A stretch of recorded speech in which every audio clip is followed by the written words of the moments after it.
over. And we are live. Welcome back to session 42, Renaissance the Antiquities. Last time, our intrepid group were going about their business within Holden Keep, getting into shenanigans, freeing prisoners, training animals, and making new interesting acquaintances, along with finding family in the case of Mal, for most of these things.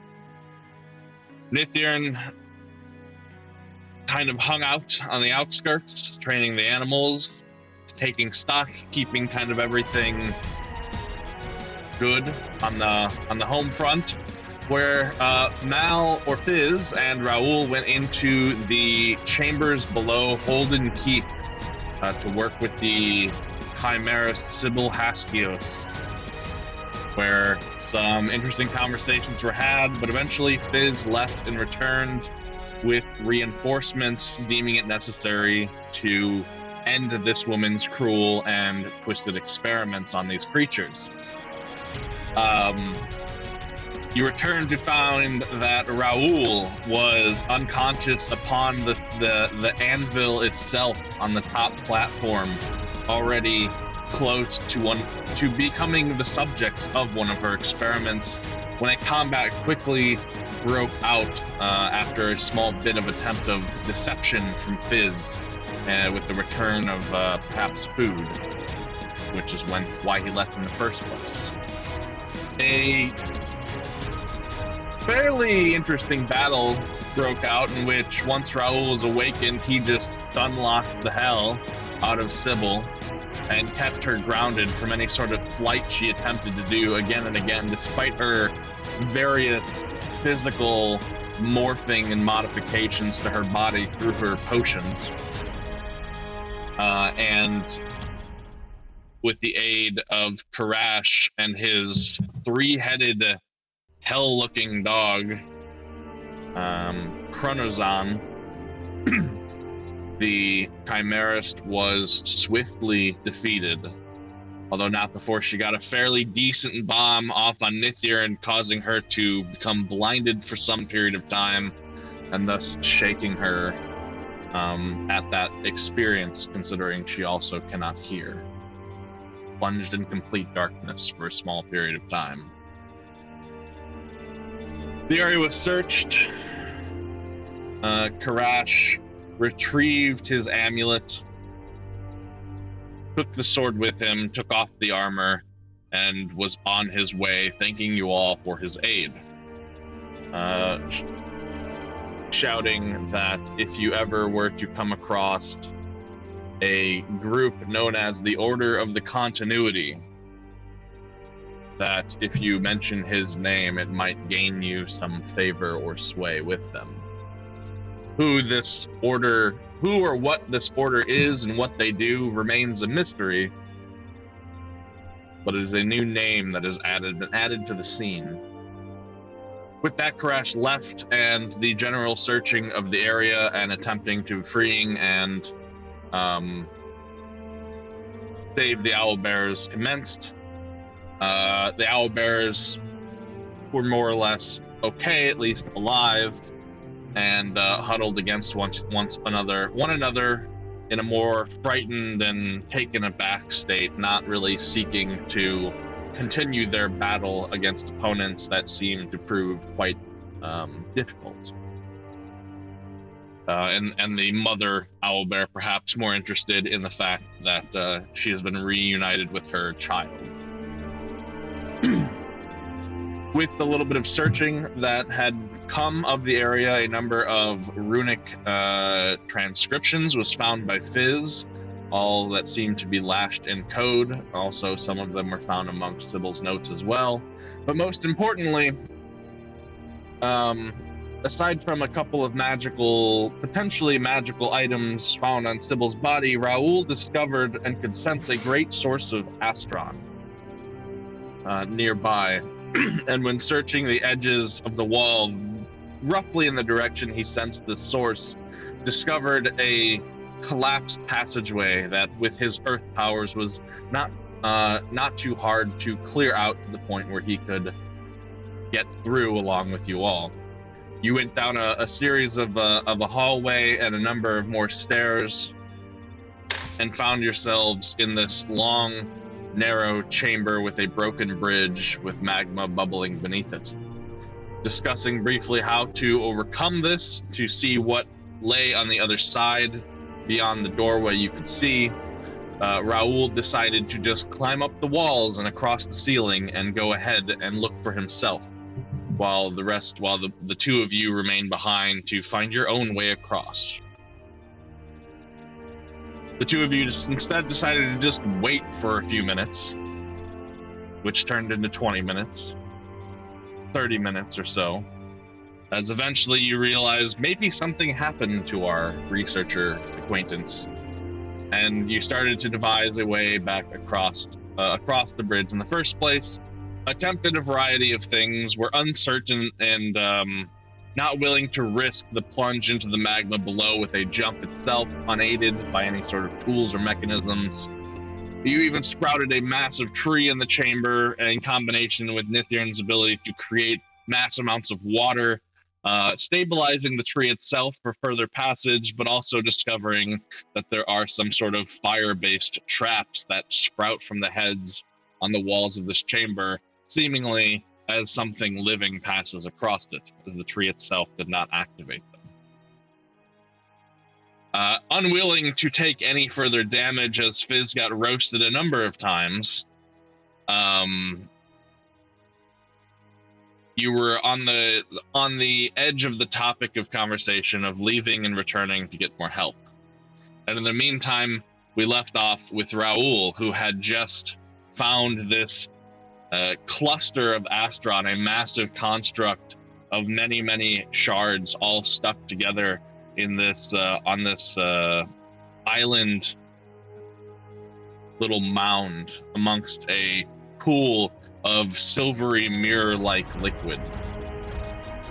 Raoul took a sample of the liquid, noted the power and the presence and some of the colors of this cluster, and then decided to attempt to take one of the singular Astron crystals out of the walls of the nearby chamber that led up to this pool. This apparently caused a reaction of some sort, as the silvery liquid itself, out of the corner of the eye and in a flash, rose up and took shape and immediately was upon you, Raoul, pinning you quite certainly to the wall of this chamber cavern.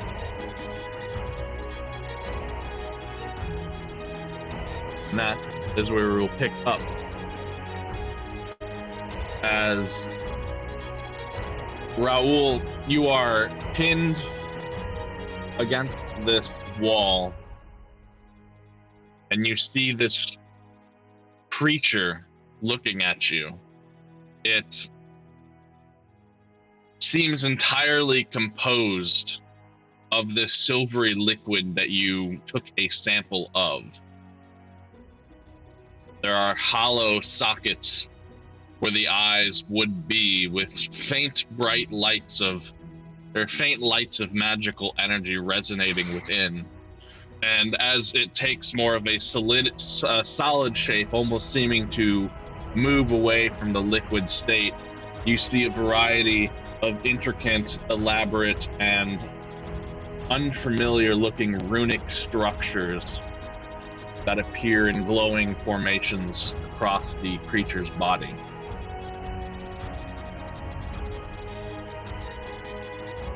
Is there anything in this immediate moment that you attempt to do or say?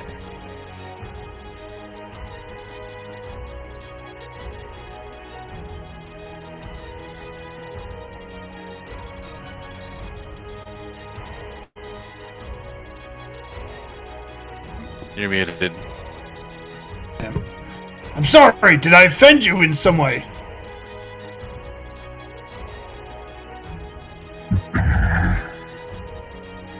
Can you speak?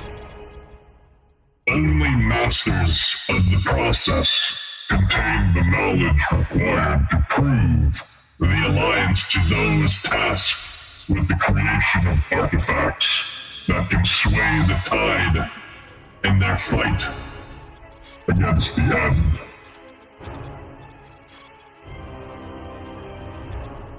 Okay. I apparently did something you didn't like. Do you want this back? I pull out the little bottle of the silver liquid. You want this back? It seems to disregard it and continues with its speaking. You can see as it speaks, there are warblings in what would be a mouth. Like the liquid itself is bubbling and churning and producing these sounds, making the sounds of its voice strange and incoherent. What happens with a shard when it loses its power? Ah, I do know this. It slowly starts to chip away and become more of a base color, like blue, red, orange, or purple, green.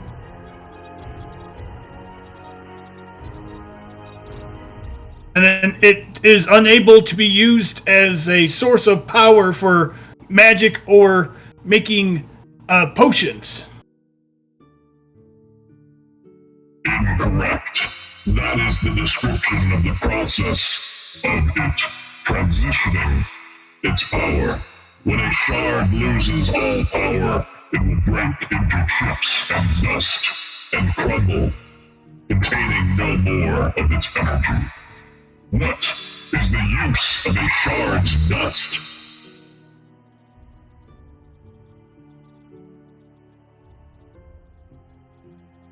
Use of a shard's dust? I don't know this one, do I? Strike one.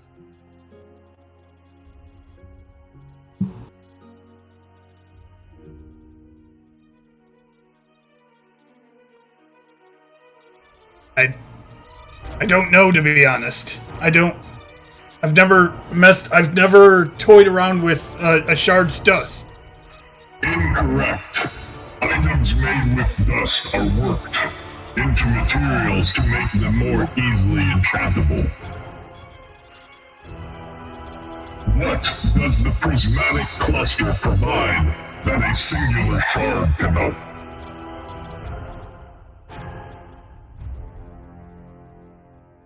Well, my father's theory and my theory is that if one is able to attune to the energy that the crystal cluster emits, that you can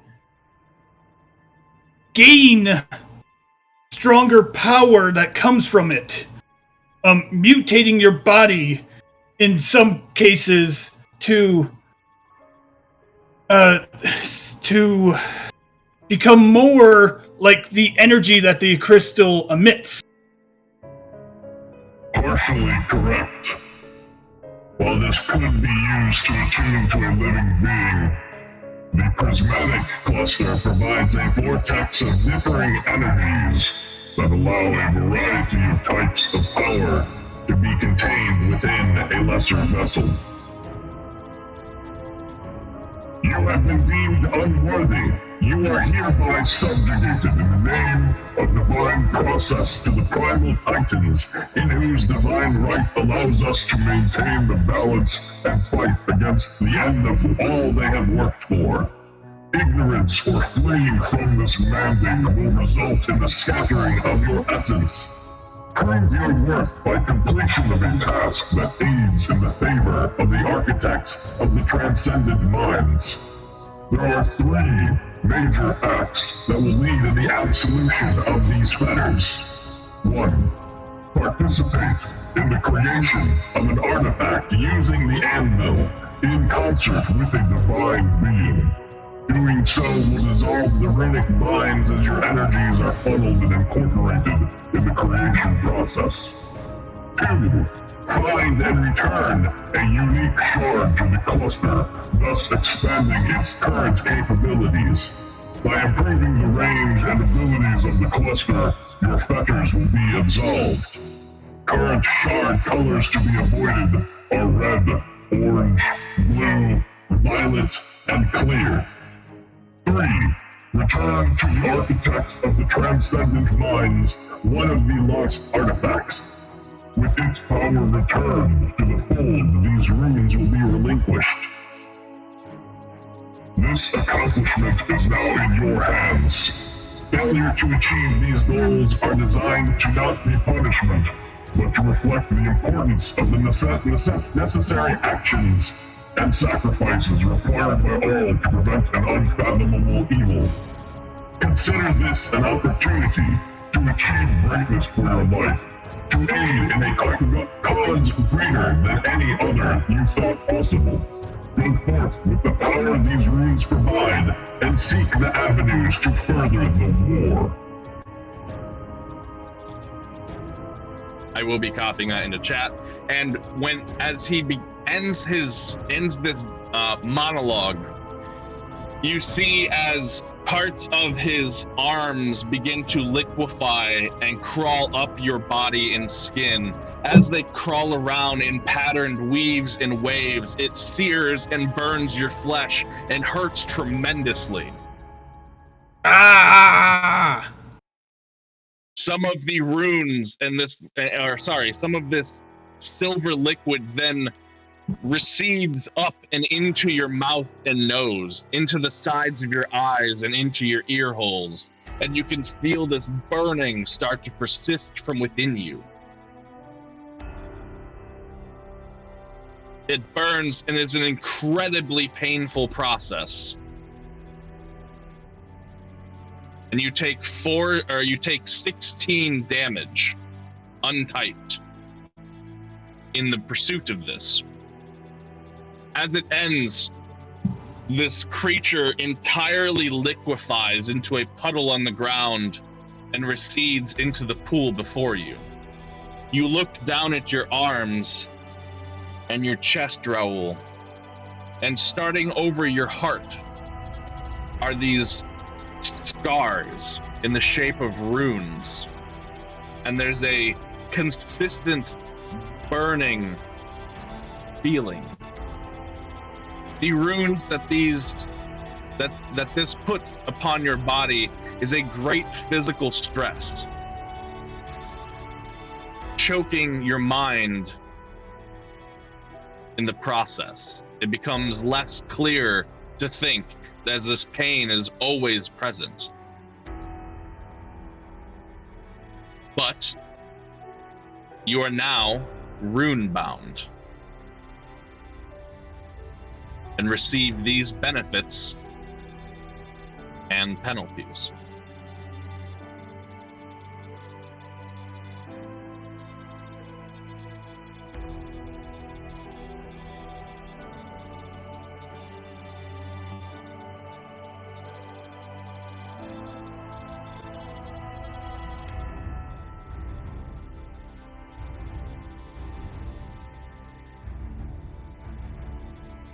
And for your notes, that is the massive text of what the golem specifically said.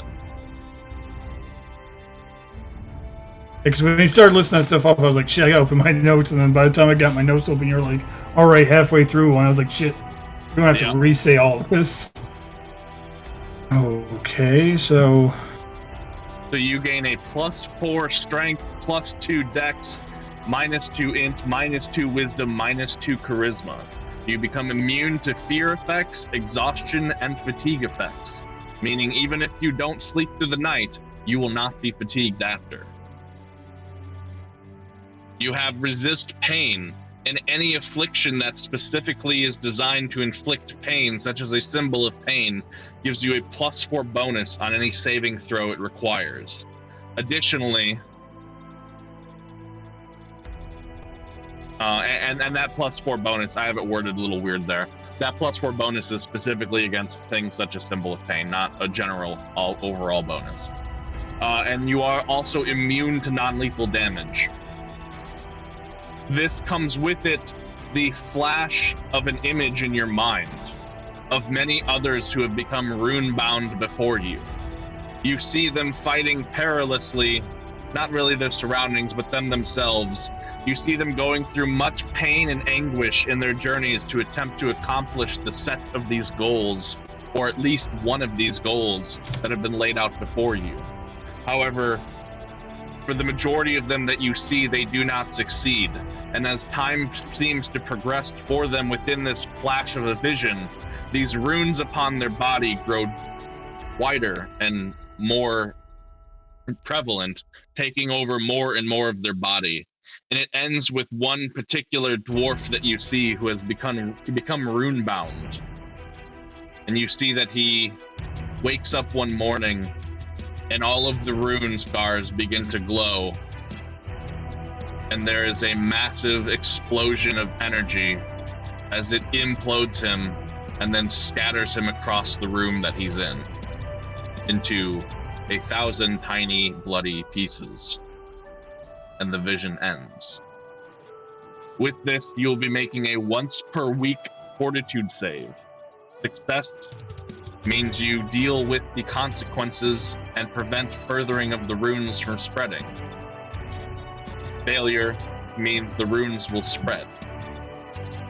You do not know how long these runes will spread before they become lethal, but it is made apparent to you in the vision. Additionally, you can risk the spreading of these runes and call upon their power once per day as a swift action to gain the benefits of haste for 1d4 rounds, plus an additional round for every rune scar that you have, meaning every time you failed this fortitude save. Where it immediately reforces an additional fortitude save versus the arcane decay. Failure or success will depend on whether or not the runes spread.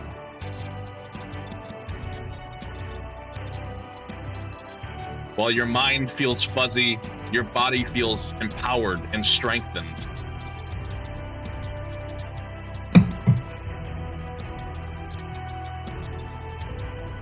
And you find yourself alone in the cavern.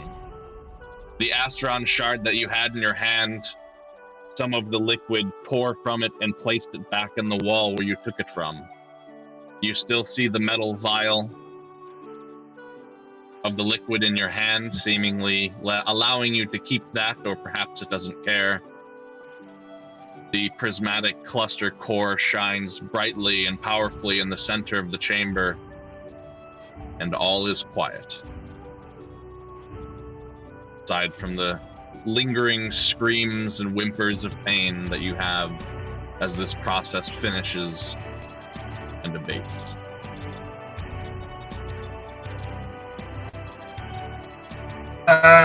So is he gone now, or is he, like, let go of me? He is gone and reformed back into the pool of liquid itself.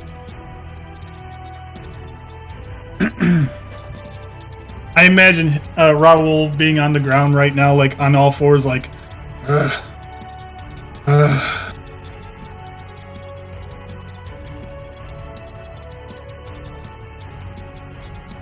Well, you know, all these runes on my... So there's, like, noticeable, like, burned runes on my body now, right? Yes, they appear as if they are scars, although there's only a few, and they're on your chest over your heart. But you can feel, even at their edges, while they consistently carry with them some amount of pain, regardless of whether you touch them or not, you can feel with every passing second, it feels like there's this ever-reaching growth of them, although it is slow.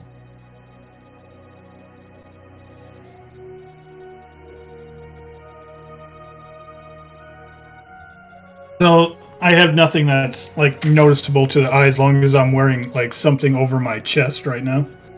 For now. What you're saying. Alright. He'll, like, feel the burning, like, kind of pull back his chain armor and what clothing he has to look.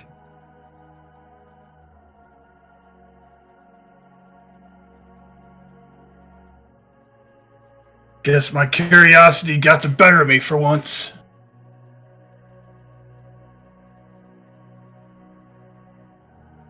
see. What do you say?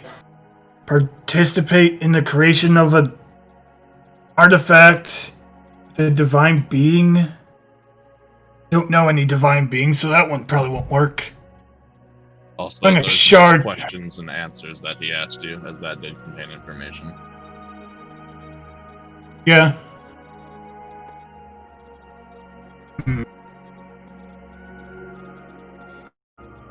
Finding a different colored shard might be the hardest thing in the world. Oh, the artifact. I think I know what I have to do for that one. Maybe this won't be too bad after all. Have to be a little bit quicker though. There's a timetable on this one. With that, he'll probably wait a couple minutes to just like get his strength back. As he still feels a light burning pain in his chest and he has to adjust to that now. Mm-hmm. This is going to drive me crazy. Also, for the sake of the narrative timetable, we'll say that you lost consciousness at the end of that for an undistinct amount of time.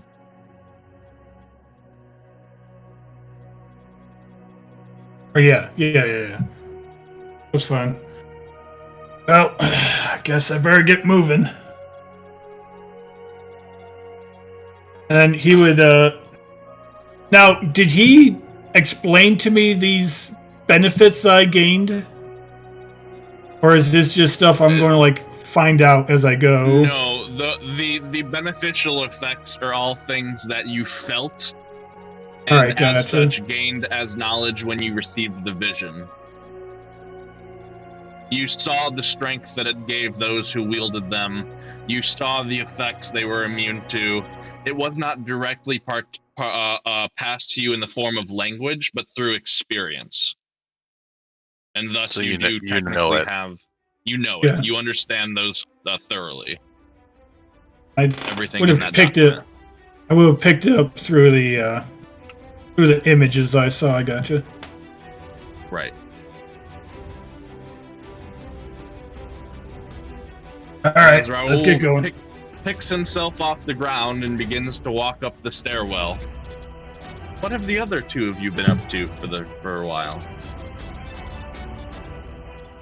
As you make your way up and out, I believe that's where you were last doing.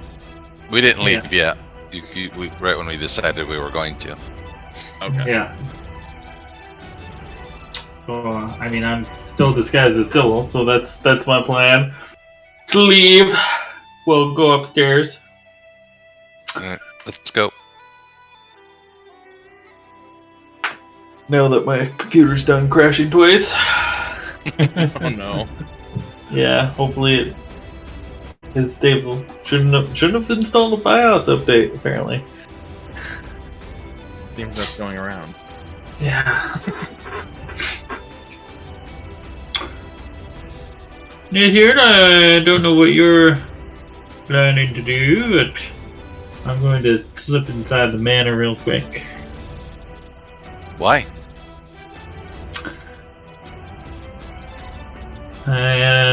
Tell them that I'm leaving, so they don't worry about where I am. Ah, your tricky stuff. Yeah.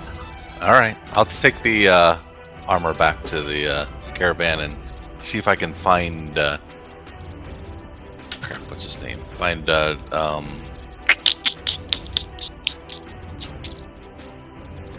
what's his name? Darius to come back and help. Maybe Wizard. Yeah, I mean, Meet you at the wagon. okay, sure.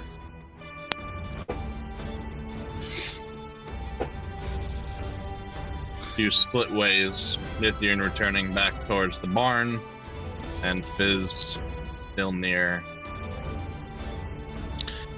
Is the barn on the way? Do I go by the bar where I think Wizrun is, or does it go to the barn then the bar? As you would be traveling to the bar is like across the street and 2 buildings up to your right, closer to you. So you would pass the bar first. Okay, I'll go there first. Okay.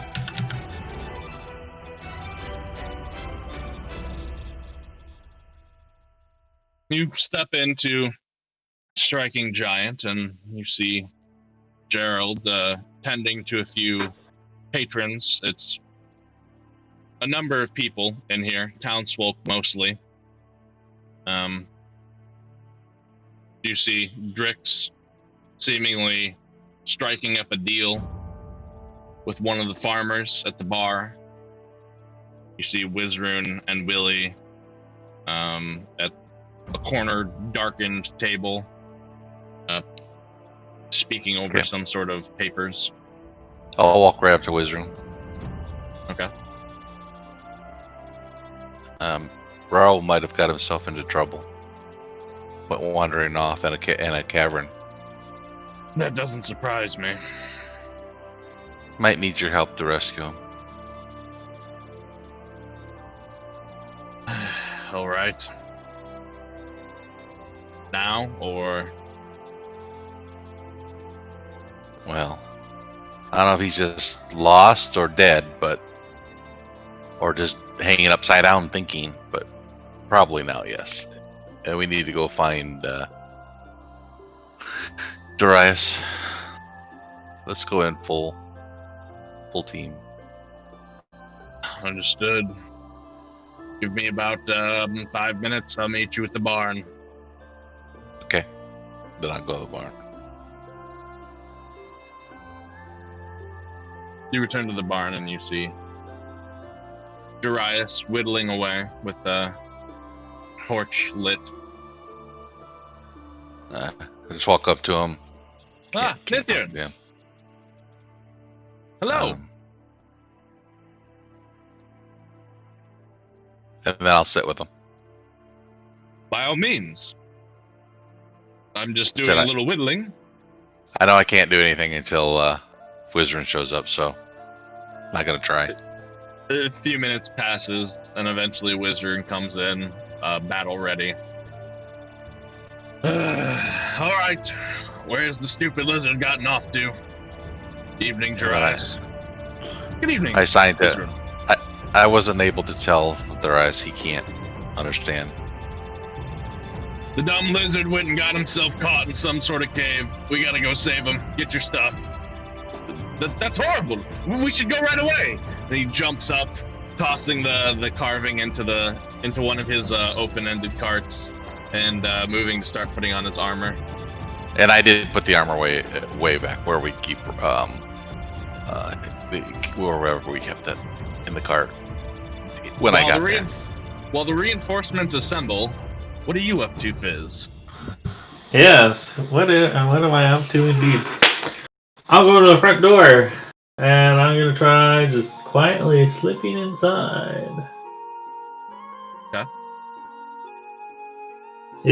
I guess the first question is the door unlocked? Yes, it is. Okay.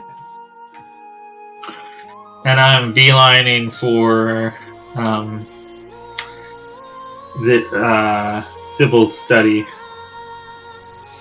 So you open the door and you kind of peek in just to make sure you're not walking in on anybody in the common area. Yeah. And you see Warwick with a plate of tea and stuff just coming out of the kitchen door, walking down the hallway. You wait for a sec. He walks down the hallway out of sight, and you slip in and make your way across the room to the study door. Excellent.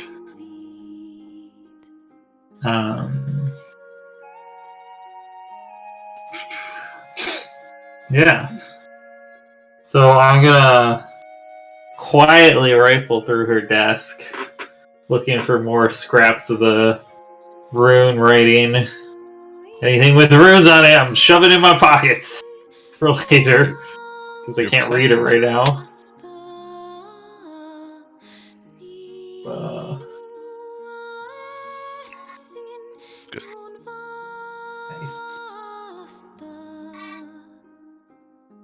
Runes! You find Runes! 2 more scribblings across the few scattered Yeah. papers. They look like runes! And they don't look like the numbers that I know, kind of. You can see that around, aside from just this common word and then the runic version of the word on a piece of paper, it's a little more than that. There's more detailed notes. You can see where she has had questions as to what it meant. It looks like she took a lot of effort and time deciphering these things, and you can see kind of her thought process as she went through that. Okay, so she's actually like written out the translation. I thought you would just put that there because I was like, comprehend languages, but it actually has the common word on it. Okay, cool. Yeah, comprehend languages didn't do anything. Yeah, the runes Or I themselves don't may think I still do. carry their own meaning. yeah. I don't. But it Sorry, looks no, like I. from the smattering of papers you've collected so far, it looks like this was an alphabet or language or way of transcribing information that she was actively deciphering and had gotten a good chunk of it deciphered. At least the smattering of words, which helped her start understanding the letters themselves, or the equivalent of. Yeah.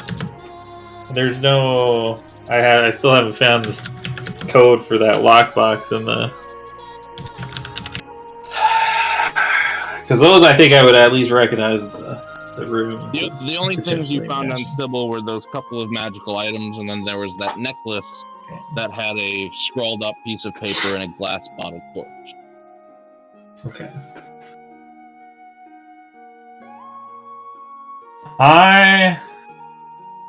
And then her book herself. Is there like a scrap piece of paper somewhere?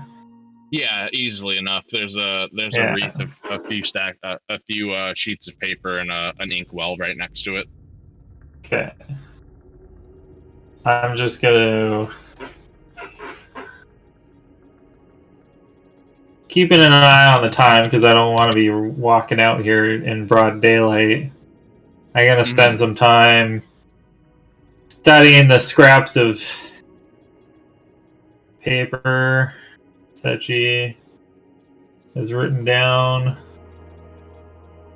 to try and get a grasp on her handwriting. I don't even know if I do that. What skill is that? Linguistics. I do have points in linguistics. It's also used for forging documentation. Excellent. And copying handwriting. I'm going to attempt to forge her handwriting. Believe a note.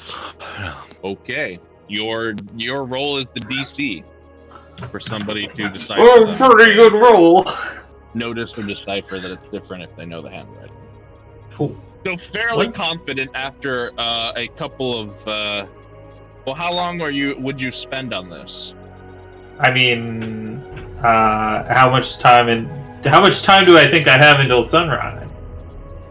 Until sunrise? Or You dawn, likely like have pre-dawn. Several hours. Oh, for sundown, it's already dusk. Yeah, no, like dawn, like pre-dawn. So like before the sun comes up, it still gets like light out, right? Like I don't want 5, 6, 7 hours maybe. Okay, yeah. So I'm gonna spend like an hour or two. Okay. Searching the room and doing your thing. Yeah.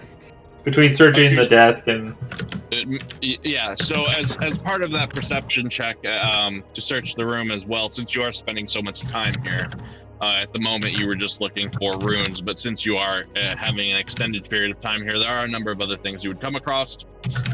There are 3 more vials of liquid, whether they be potions or things of her own creation, you're not sure. They all have different colored and types of liquid within it, it seems. You also find in one of the drawers of the desk itself a pouch of chips, the currency. Well, I'm taking both those things with me.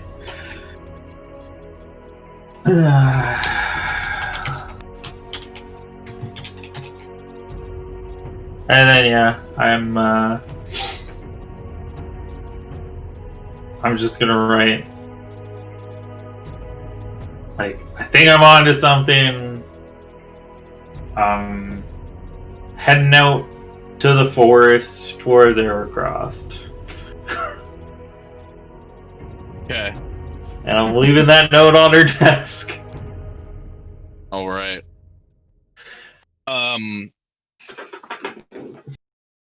In the meantime, as that takes you a number of hours, the reinforcement party is not so slow.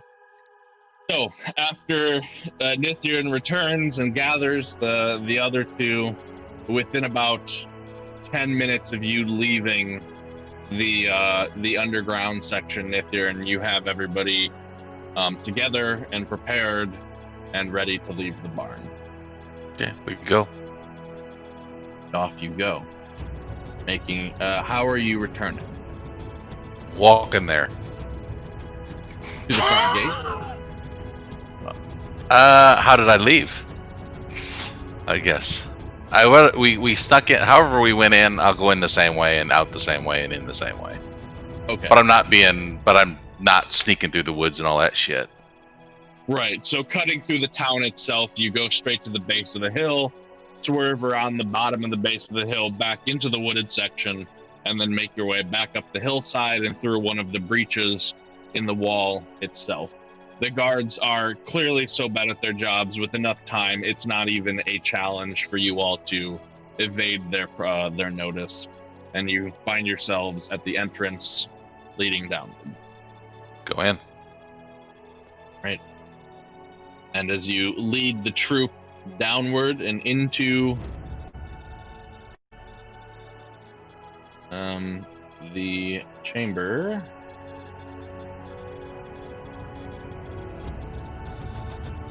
So on the way, I signed a wizard. There's a loose bugbear and cub in there, and probably something else. I don't know. You might be very, very interested in this place too. It's quite amazing, or interesting at least. When you leave, did you take the owl with you? First time? Mm-mm. Somebody had. Who had that owl? Okay, whatever. Still there then. Nobody said anything otherwise. I think Raoul took the owl, but the owl bear itself we just left. I left Right. the owl in the cage at the entrance of this little cavern that we found. So if no one took it with them when they left, then it would It's still be sitting there. Mm-hmm. I didn't take it. Fine. It's either there or it got eaten by the owl bear.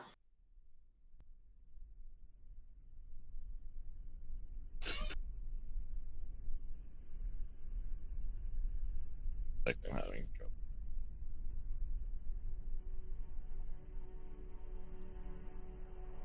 trouble. Go to the other page real quick. Gotta find one more person. Yeah.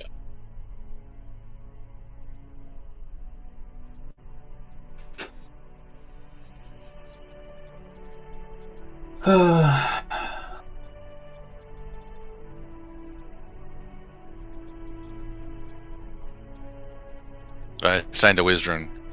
Can you direct Darius? And because he doesn't understand me. Yes, I can help him.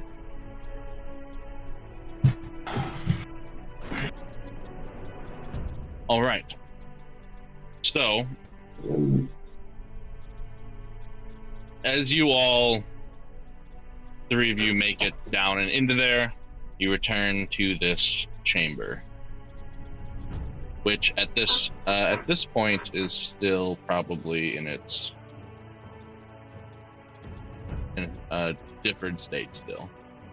Not quite enough time has passed for all this to dissipate, but you can begin to see the yellow and oranges of the normal lava remixing and diluting whatever effect Sybil did to the magma. Okay. So I point Wizard, see over there? That's the entrance to the cave. But I don't know how upset that owlbear will be or not. If you can get Darius to take lead, I'll be right behind him.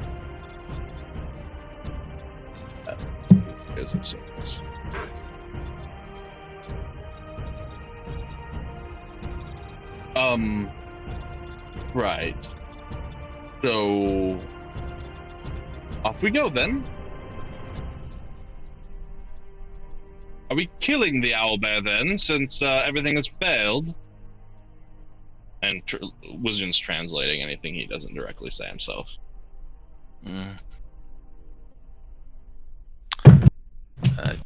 I don't know. I don't know if that's what we want to do or not. It doesn't matter to me.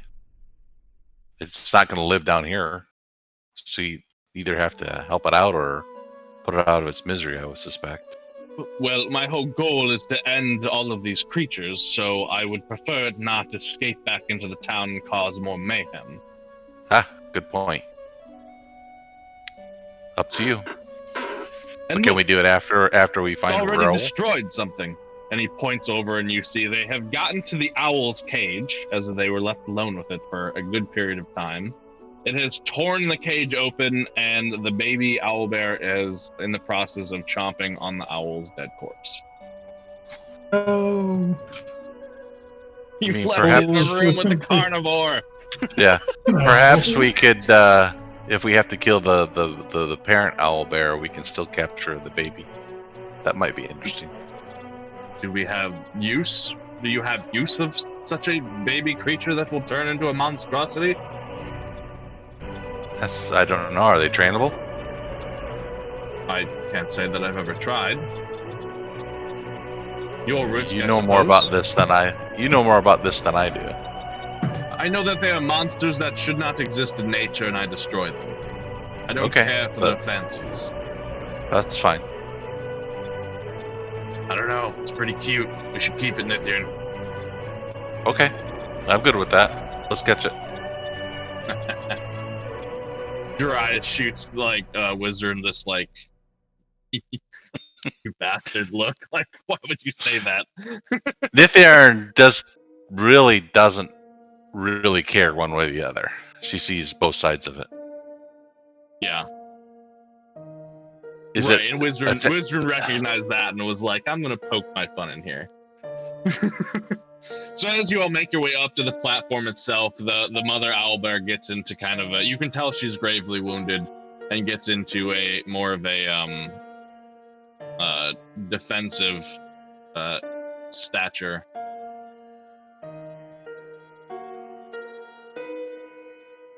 Is your intent to attack, or how are you proceeding? Darius has begun to draw his crossbow. If he looks like he's going to attack, then I'll be ready to back him up and say, "All right, Wizard, I guess we're going to get this first." Okay. Raoul, you climb over the mound of rubble as you see the three of them standing there. Wizard has his hands raised, and arcane magic with magic beginning to coalesce around his hands toward the owlbear. Nithyan has taken her fighting stance, and Darius is aiming a crossbow at the owlbear itself, who is growling in a defensive posture as you kind of crawl through and come on to this scene. Ah! There you guys are.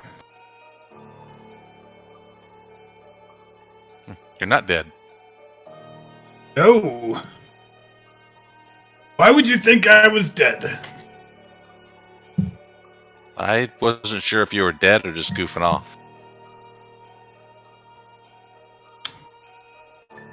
Let's call that a mixture of the both. That's good to see you made it out. How'd you get past those spots? You crawl over it again? Yes. What do you mean? Was there traps? Yep. Almost killed Fizz. Ah. I mean Mal. I guess we'd call him Fizz.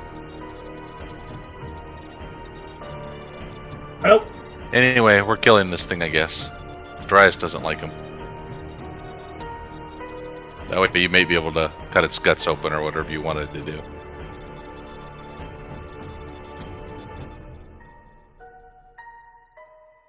Aye, aye.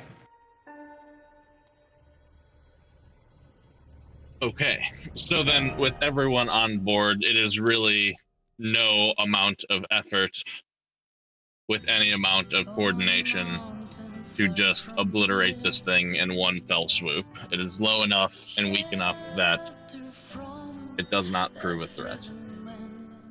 And we captured the baby and try to figure out what cage we can put it in. The baby cries in anguish as its mother is slaughtered by flying arrows, magical spells, and a shard of rock that beams it across the head. Why are we keeping the baby? Wizard wants to. Ah. I was about to say it's completely useless. Reginald wanted it, so If Reggie wanted it. That's even a better reason. Whatever. Ah, damn it, they ate the owl! I hadn't decided if that was actually useful or not. So we stick the baby and the owl, whether remains the owl in there with it so it can finish eating. okay. Damn it. That owl could have been magical as well. Now we'll never know. So, anything else we need to do here now that you're out? Did you find anything in there? Ah. Nothing for you guys to concern yourselves about. I kind of got lost there for a minute. I'll explain it later. Okay. Let's go. All right. So, So, did anybody buy? I mean, Wizard already searched the place, so nobody else needed to, right? Or oh yeah, sorry, Fizz. Okay. All right. Yep. And we take the owl bear, baby owl bear, in the cage and head back. on the staircase climb up, Wizard kind of muttering to himself, and he says something along the lines of, thanks for stopping my research to come shoot at a dead animal. I am sorry about that. I'll explain it. I'll explain it when we're back on the road what happened. Well, it better be interesting. That it is. I will say this. Our need to get to the hold, not the hold, but Bear across. yes, air across the anchor. Let's just say there's a little bit of a let's put a little quick to our step. Well, we're going to go to the forest first. Yes, but we're going to go to the forest, and then Jarius will show us a way that is less known to get there. So it's still on our way. I'm still fine with that. Alright, that sounds good. That's right, Jarius? Yes. I was afraid you were bailing on helping me there for a minute, but yes, absolutely. And we'll make sure that we no. quickly if that need be the case. As long as it's on the way to the ultimate goal, I'm fine with it. Understood. Christ, we said we would help you, and we will. Yeah, I know, but I've been in situations before where something comes up and things changed, and well, you know, you just never know. But that's just not dilly-dally. To hold your word. Let's just not dilly-daggle with, like, little things. Let's keep on Understood. point. Well, then, go ahead. Are we then? Yep. Let's head back and figure out what Fizz is up to. He is not here. It's up to Fizz. We'll be here for another week. Yeah, let's not do that.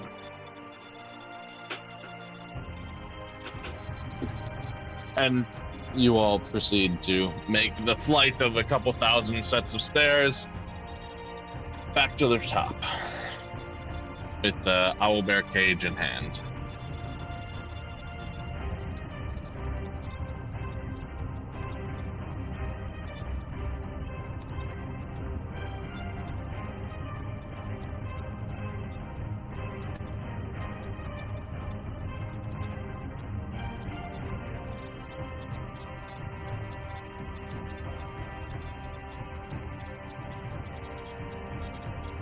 Where are the group of you headed back to? The wagon.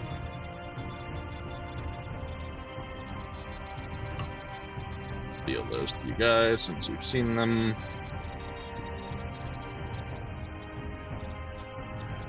Add them to your bestiary. And you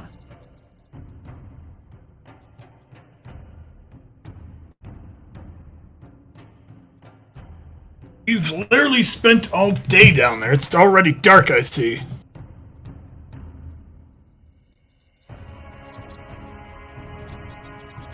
Did you learn anything? A lot, actually. Between working with Sybil, that half-orcish man that came out of nowhere and helped us out, and I learned a lot.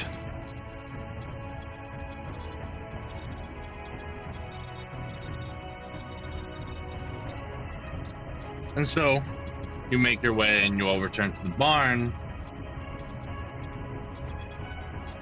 Anything in particular while you wait for Fizz to resurface?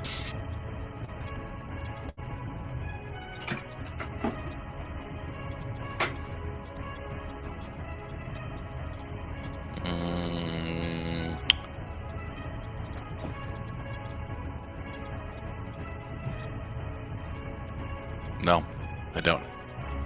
Not until it's time to go to sleep. I'm not going to do anything specific tonight. Just kind of chill out there, figuring that we've been meeting back up at the wagon. I'll wait there. I'm assuming that Wizard's probably going to take off. Yes, very quickly says, well, you won't be needing me for anything pointless again. I will be getting back to my studies. I am curious to hear whatever Raoul has to say, though, so whenever you all gather to talk about, be sure to pick me up for that. Will do. And he gives a little half bow, and he heads back across the street. Darius begins undonning his armor. Well, I am glad that it wasn't a perilous situation and you were all right, Raoul. I was afraid that we were going to have to get ourselves into a bit of trouble. Yes. I'm fine for now. Explain to him. We might have be some trouble. After all, we did just kill the lady he worked for. Oh yeah, that is true. That Sybil, you know, the lady, kind of crazy. Yes. Oh, we killed her. Threw her in the lava. Fizz Assuming threw her. that Raoul's translating fairly well. Yeah, he's getting a pretty decent grasp on it at this point. Well, interesting. But I suppose if we're going to kill the witch anyway, and we stop all of this nonsense, that job would have fizzled out anyway, so early retirement, I suppose?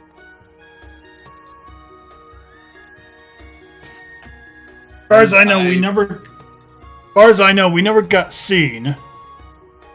They did know that me and Fizz were down there with her for some time, so they might be looking for us. Once they find out she's dead. Another reason to take off. Perhaps I'll be seeing your bounties added to the bounty boards around town then soon enough. Is there a reason you killed her, perchance? You didn't just go in and murder a woman for no reason, I hope, right? No, oh no, there was a completely good reason. She backstabbed me first. She knocked me out. She knocked me out with some weird potion gas thing that she made, and then tried to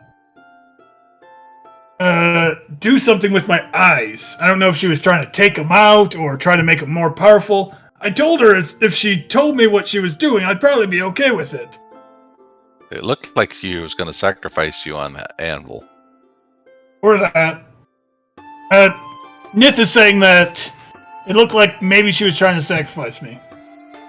But she did backstab me, piss me off, so I hit her with a few bricks and killed her. I can understand why you defend yourself then. I was just really hoping it wasn't murder, because that would have been a different situation. But I am glad to hear that you are... It was in self-defense. That is good. He started it. Well, maybe you could let him know that I'd be glad to teach him sign language and make it easier. And that he can join us if he's out of work. It says, if you want to, she's willing to teach you sign language. And after all this witch business is done, you're more than welcome to join us if you want. Understood. I would definitely be interested in learning how to communicate with you, Nithyan. As far as joining you, let's deal with the witch first, and, well, when that all settles, perhaps I'll know what my path is ahead. And maybe that's with you all. I don't know. So, Raul. But the forest may still need me to protect it from itself. Will he be sleeping here tonight or out in the woods? You're sleeping with us, or going wherever you've been sleeping the last few nights? I will be sleeping outside of town, as I always do. I don't take any sort of risk. Nithyan should understand that. Alright. That also reminds me. Well, I'll wait for Mal to show back up. All right, Mal. You successfully forged the document, search through the room, gather those few interesting things you come across. Anything else you wish to do? Slipping out the front door. Roll me another stealth check. Okay, I need to open up my character sheet again, because, again, computer crashed.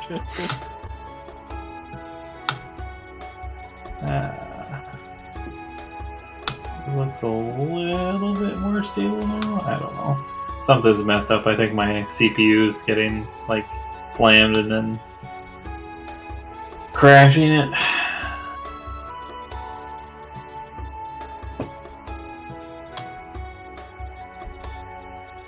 Same way I came in. Easily enough. And I'm actually gonna leave through the front gate quietly, because if I remember correctly, the guard wasn't paying too much attention, or was asleep at his post. Is he asleep at his post? He is in sort of a sleep state, but as you kind of approach and see him in the form of Sybil, he doesn't seem to react. He just, my lady, let me get that gate for you. Yeah. And then I'll just stride off with purpose. I'm gonna go, purposely walk past the tavern, not go inside, but walk past. And then I'm gonna walk out of town and towards Aerocross, the direction I know that is Aerocross. When I get to outside the city, And I'll look around real quick, make sure nobody is currently looking at me, pop into a bush, adjust my cap, reappear as Mal, and stroll back into the city. Understood. So, head back to the caravan. All right.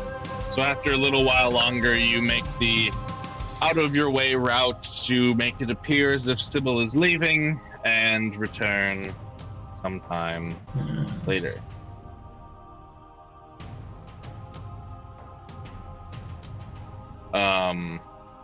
There is something I want to do before I go back to the caravan, because you said that the bar was across the street, right? Yeah, it's basically across the street. I'm just gonna a couple of I'm pretty sure at this time of night slightly drugged people. I'm just gonna be like, oh hey, like have you heard, like Lady Sybil has left Golden Keep. Roll a performance. Starting to spread the gossip. Yeah. Do you just want like a flat performance, or What you would normally do for a diplomacy? oh, diplomacy? Okay. Yeah, but I know you shift it. Yeah. You hum a little tunes and kind of spread the word that Sybil has left town. The majority of the people are like, "Who's that? I don't give a fuck.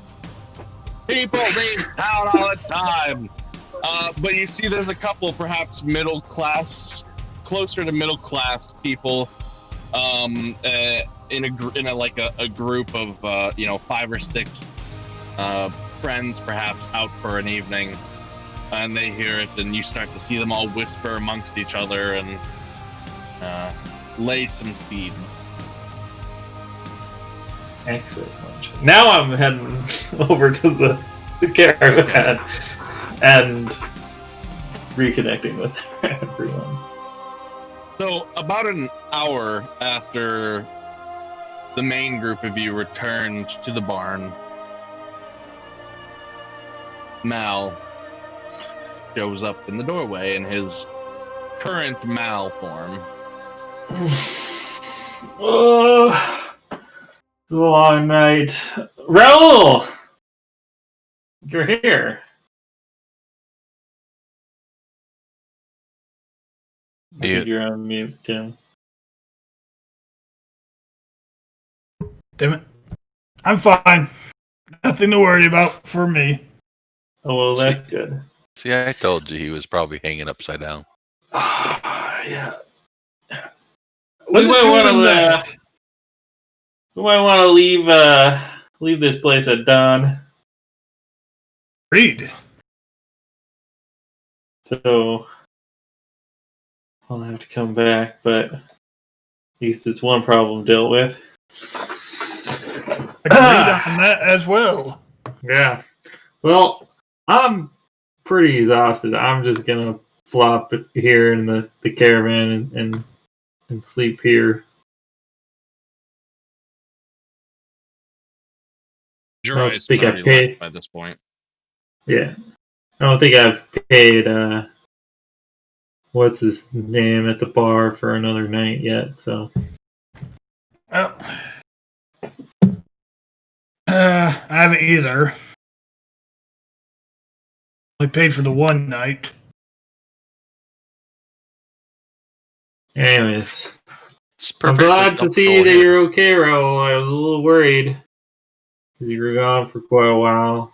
We waited half an hour for Yes, you. yes. I don't know if you saw that tree, but I tried getting across. But man, there's a lot of traps. I did see the remains of a mostly burnt tree. I was wondering where that came from. Yeah, came from my vest. All right, yes. No. No, I got caught up with a little a little research is all, and well, Ah. I might have for once bit off more than I can chew. Let's see. I'll explain next I'll time. explain it. We're on the road tomorrow. Yeah. Well, next time I think if we split up like that, we're gonna have to agree on a set amount of time before we decide to try and follow or help the other person. Fair enough.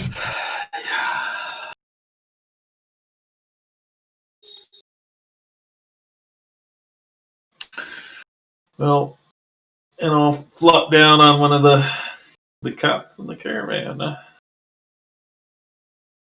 Rest.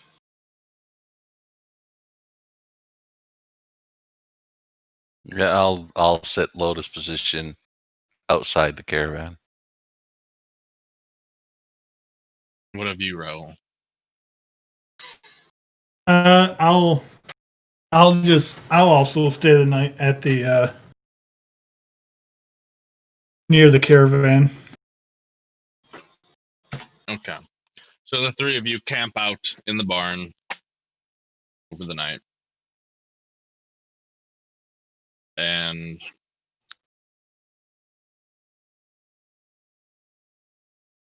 the night begins to pass uneventfully. I will step into Raoul. Raoul, in your sleep, you feel the familiar presence of Nithyrn beckoning to come into your dreams. Do you allow such an entrance? Yeah, I would allow it. Raoul. As you call for him and enter into his dream, you can see that he is in a cavern and he is alone. Raoul is crouched in a corner looking at a old dusty tome. Hard to make out what's written on it. But even the small glimpses that you do see, you don't understand. It's some sort of strange language. To you, at least.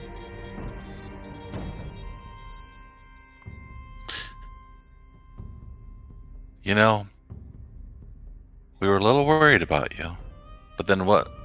Because you're so eccentric sometimes, wasn't sure what you were up to.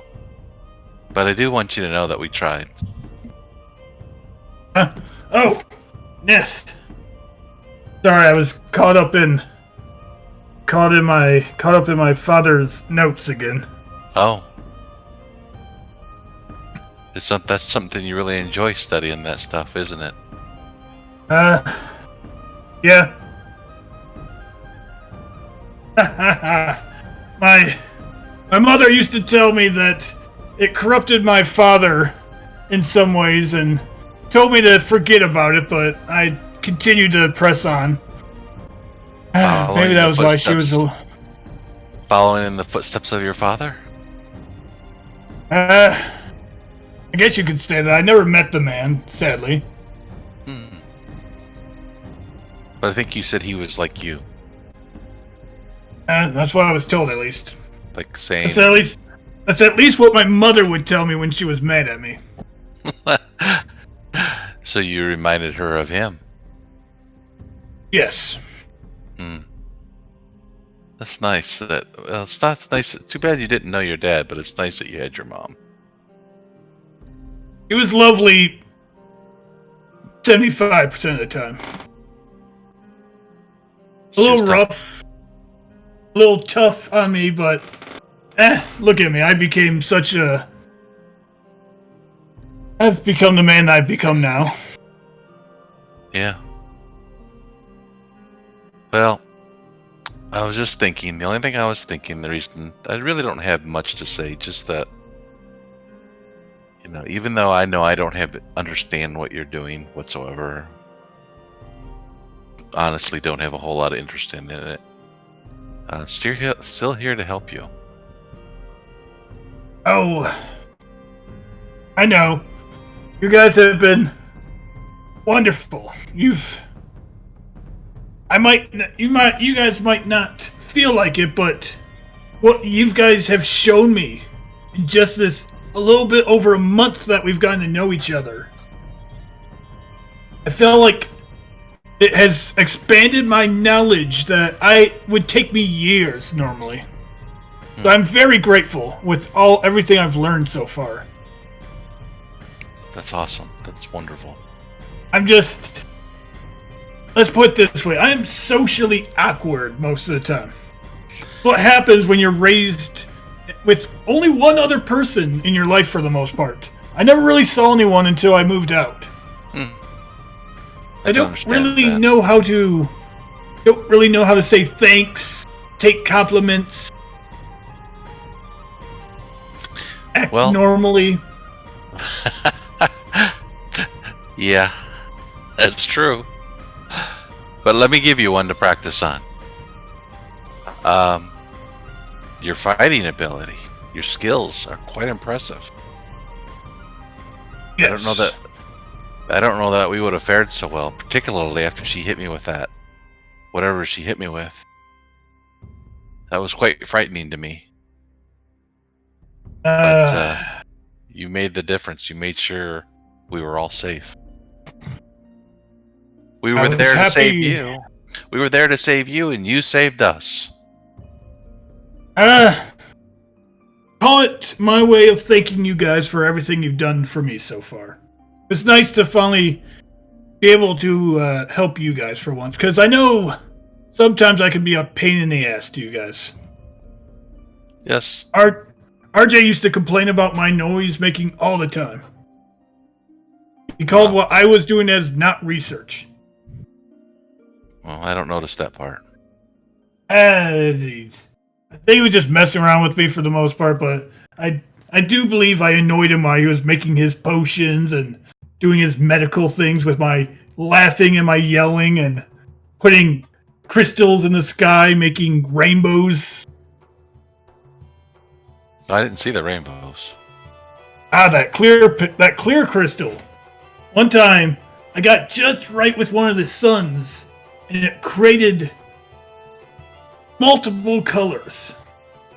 It was quite interesting. That's kind of where I got the idea that all Astron starts out clear, and then as it takes in the energy from the environment around it, it actually starts to change in color because of that.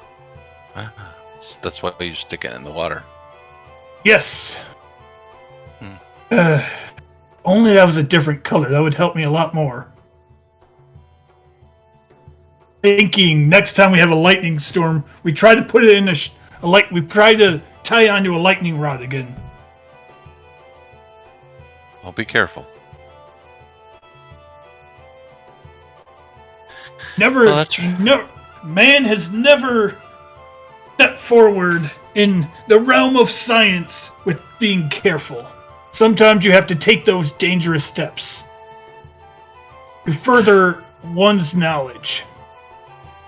Well, we'll have your back while you do that.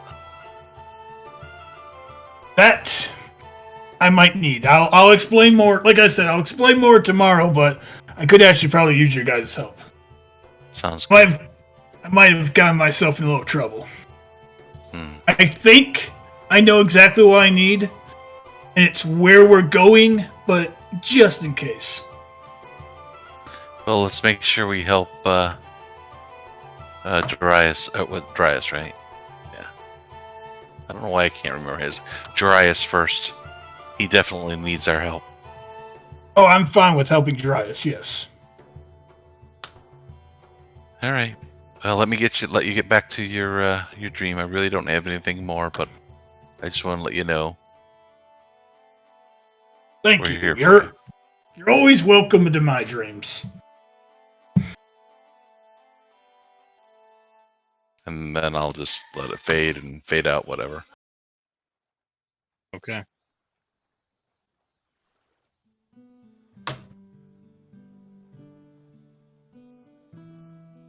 So, the dream fades. not really participating in any. It sounds more like you're kind of willingly disengaging it. Yes.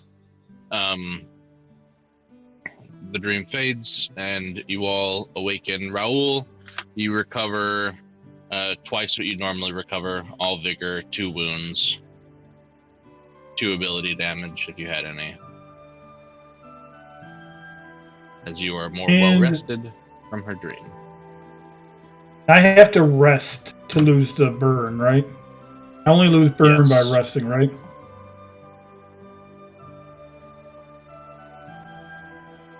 I believe you regain all of it. Yeah. I believe I regain all burn is taken off once I take a 8-hour rest. Yeah.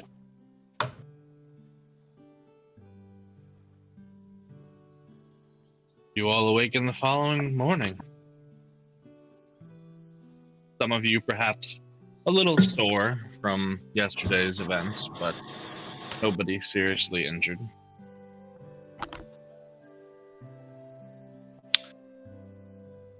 Get up my normal early and start my workout routine and wait before we start gathering people.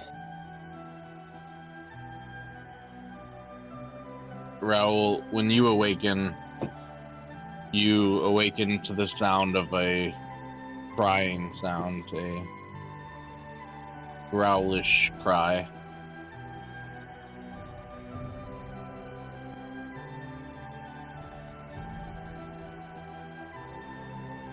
What is that?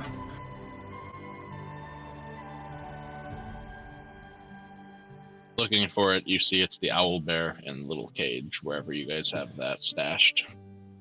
Why do we have this thing? It's useless to me.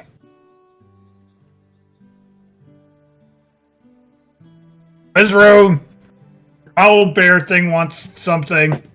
Wizard's not here. Yeah, he went to his room. We want. Well, he went to the bar. Probably.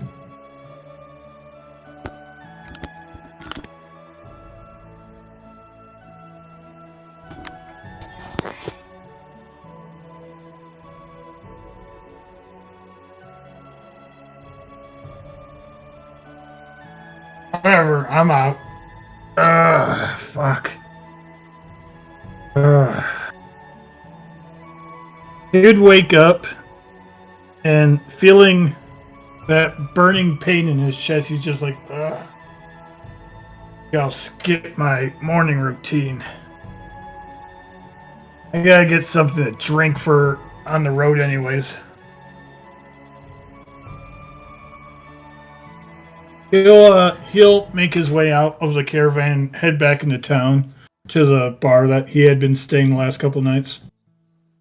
You step Last out night, and actually. begin to make your way over there, and you see Nithdarin off in the little field-like area at the end of town, practicing her maneuvers.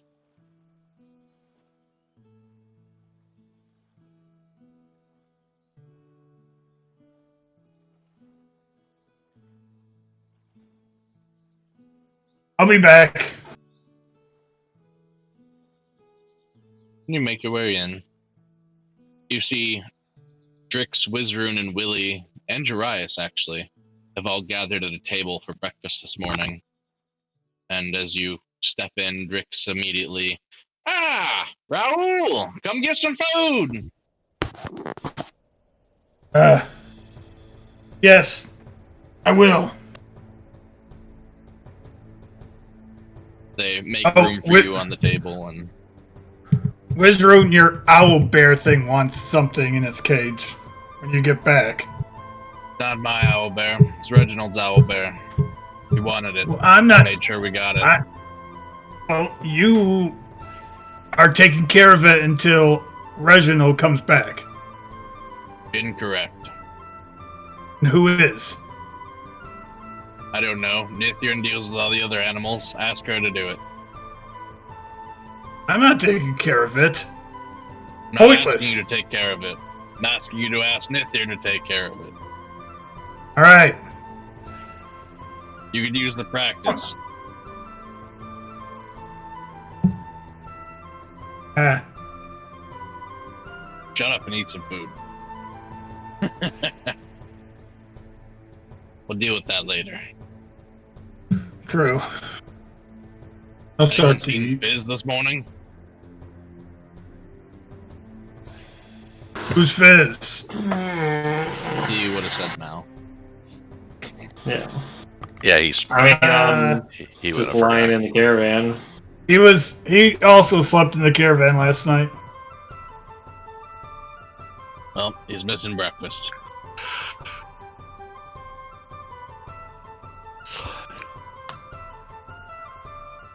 Well, Oh, go ahead.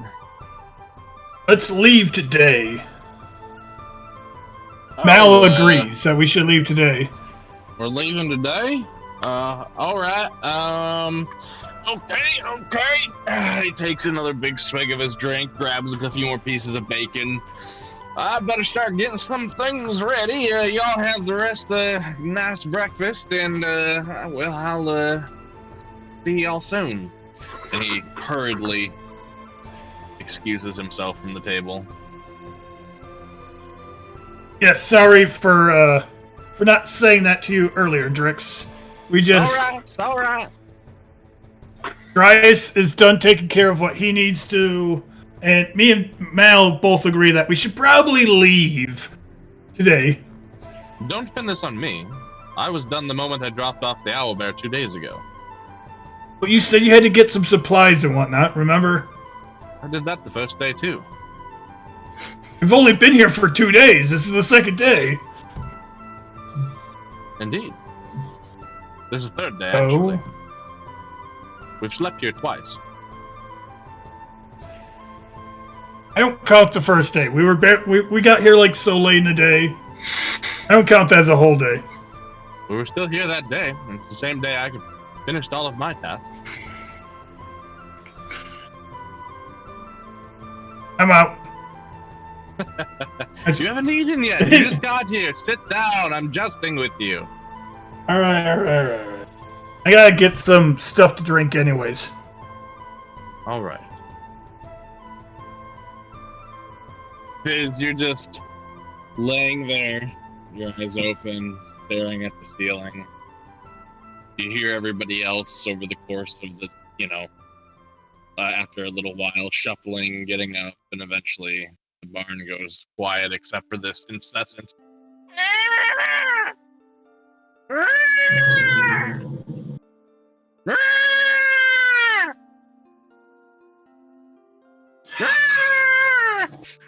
Ah! Well, hopefully get here and roll or organizing people. I suppose I should start sorting through the stuff that we found yesterday. Is this the owl bear? Yes. Where is this noise coming from? Where did you all put it when you came back yesterday? The small cage probably would have been on either. Well, I don't know. We don't know if we're taking our caravan or not, or our thing, do we? I think we said we weren't going to take it. So I would have put it on top of it, I guess, where we put the animals. Yeah. Okay. So from above you. On the roof. I'll open the hatch at the top and peek and see the little baby owlbear. Go back down. Grab some rations that I can find, hopefully some meat, and just toss it into the cage. And just starts to devour it. Damn it. Well, maybe Drix can sell it. Anyways, I'll go back to start compiling things with the taking a look at some of the things that we've got. I'll set the vial of Sybil's blood and her book aside. Because I'm gonna give that Wizarun. Chunks of various metals can just go into the caravan. Make a note that I should probably tell Drex about where they are, and maybe he can sell them for a decent price somewhere.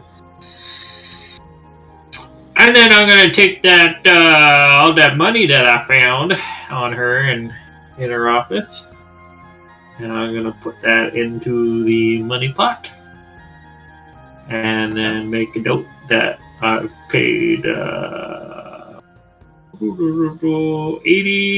approximately 80 violet towards my debt. RJ, so that's been paid off in my mind. All right. Feel free to add any and all of that stuff into the carriage inventory pot. Yeah. That's gonna be a...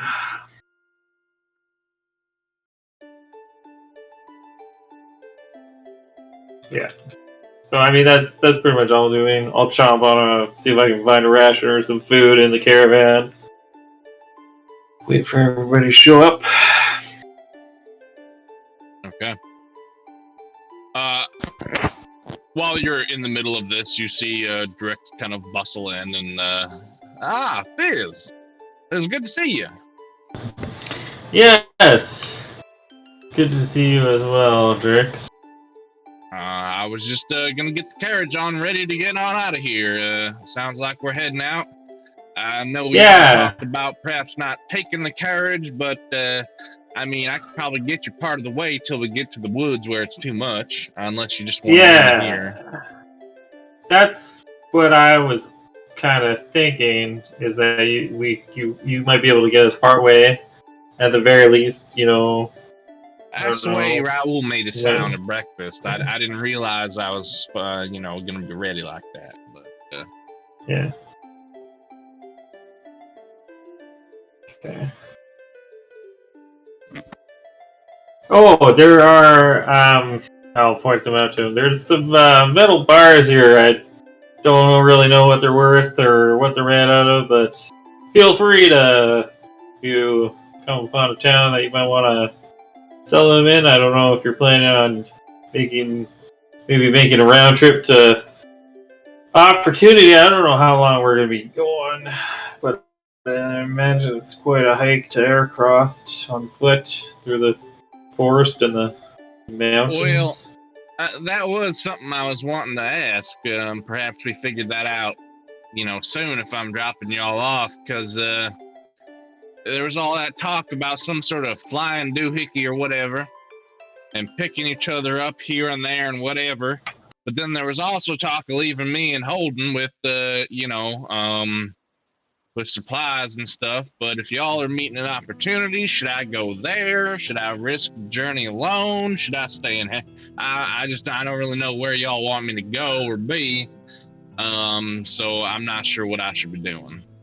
Yeah. Okay. Well, it sounds like we got a day or two to figure that out. So for now, I'll go ahead and get everything settled and ready. And if you can help out, that'd be great. If not, that's fine. And yeah. And he moves past you to head out towards the pasture and start reining in horses. Okay.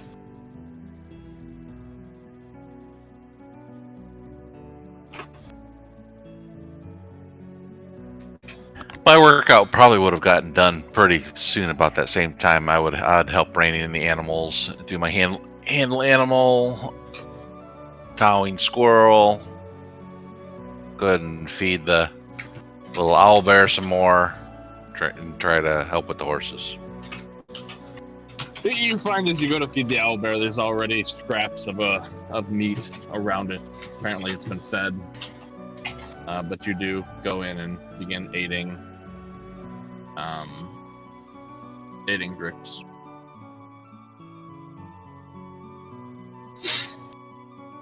When I see Fizz at some point, I'll go, did you get me some of the my kind of food too? Not just for the animals, but for me?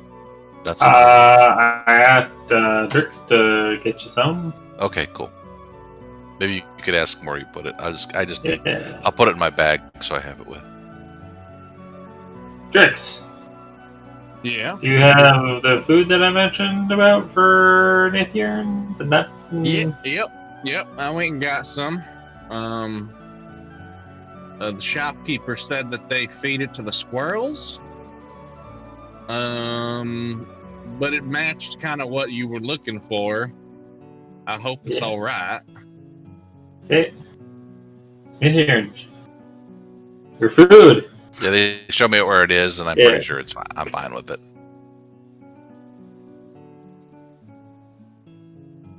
Yep. And Thank you. then I'll spend the rest of... We have any time trying to just identify the... Because there's like 16 vials of liquid and 3 potion vials that have something in it that was on her Sybil's body, and then another 3 vials of something, some liquid from her office. I'll try and identify those while I'm waiting. All right. Go ahead and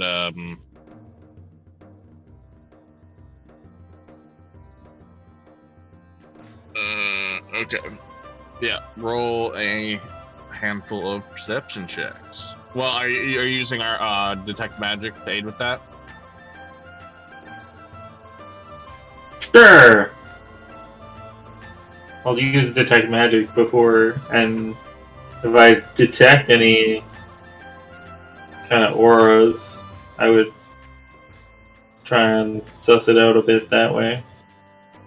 So, even if you start off tasting a few of the first potions, the majority of the stuff that came off of Sybil just seems to be flavored liquids at this point. Some of them more acrid than others, but any sort of magical properties seem to have faded away. There are 2 that you found on her person that still do seem to contain effects, and those will either need perceptions or spell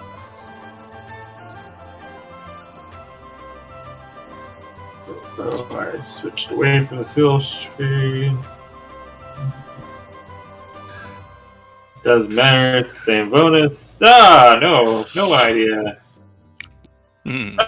Maybe some sort of idea. The second one is a potion of Endure Elements. It's a translucent looking potion in this little crystal bottle etched with arcane runes around it.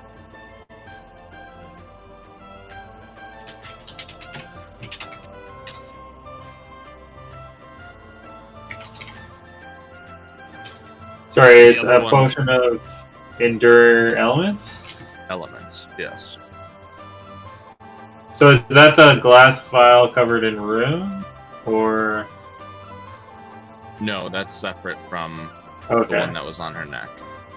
This is one of the ones with liquid. Okay. And then there was only one other potion that actually seemed like it still had anything in it? That you had gotten from her. And just to give a description of what it looks like, even though you haven't identified it, it's a ruby-colored drought contained in this fragile feeling flask. But you give it a bit of a taste with the fingertip, and you're unable to figure out you're unable to figure out what it is. Additionally, the 3 vials that you found in the office itself are also have some sort of effect upon you. Oh, they still... Okay. But there was like 15 or so of them on her that no longer have magical properties. Okay. But there are 3 more.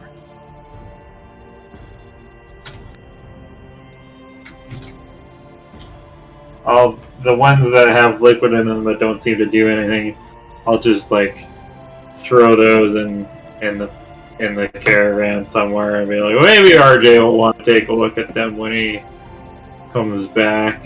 Who knows? Okay. I don't Yeah. have any use for them. Yeah, so I'll take a look at those other three. So, perception or... Perception or spellcraft. Let's try perception, because spellcraft has not been working for me. Neither has perception.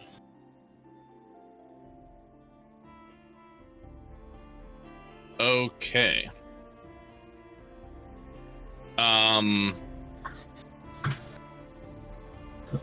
Second.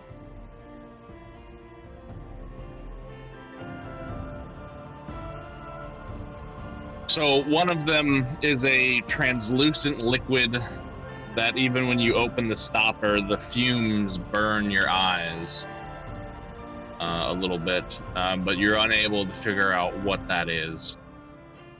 Another one of them is a thin copper ichor that is a little viscous, and you identified that one as a potion of Fox's cunning. And then lastly, the third that you found from the office is a yellow liquid. It's contained in a spherical bottle sealed with wax as opposed to a cork. That one will require a spellcraft as opposed to a perception, unless you wish to break the wax seal.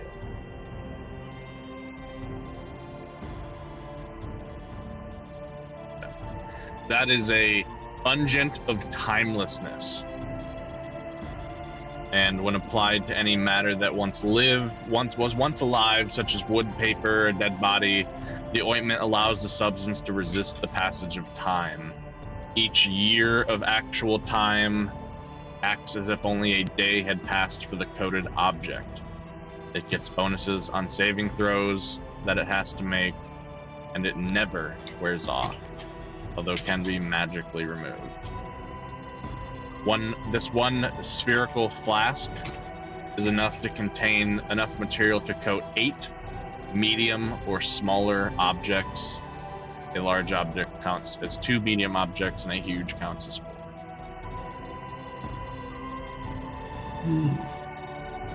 That's useful.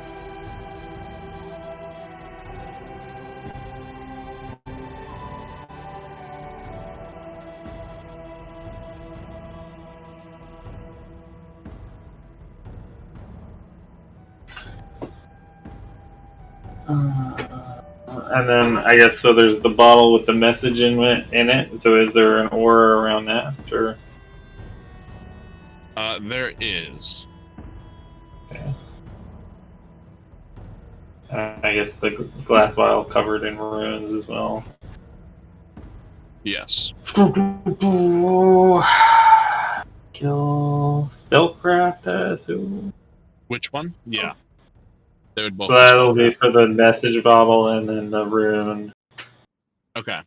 The message bottle seems to have some fairly simple magic scribed upon it. When breaking the seal, there would be a small explosion, a small localized explosion of cold damage, which may or may not damage its contents.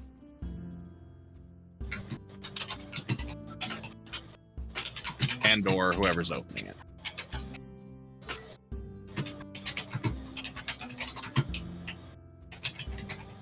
But the larger, more open-mouthed glass vial, kind of like a beaker, a long beaker, that you're unable to decipher the magic about it. And then if you are at some point using spellcraft, there are a couple of other things that you obtained that are glowing that you don't know of.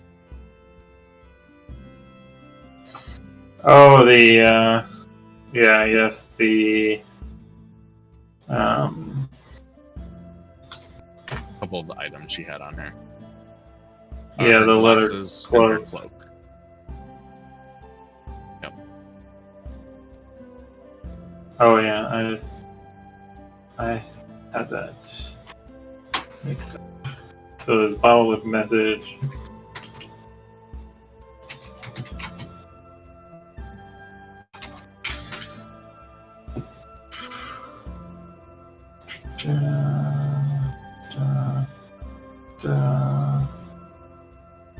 We're gonna do glasses and cloak.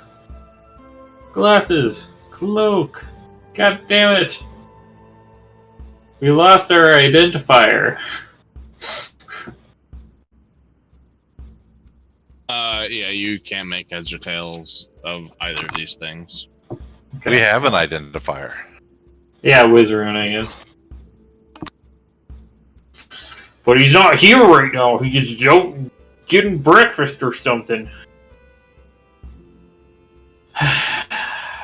Drix.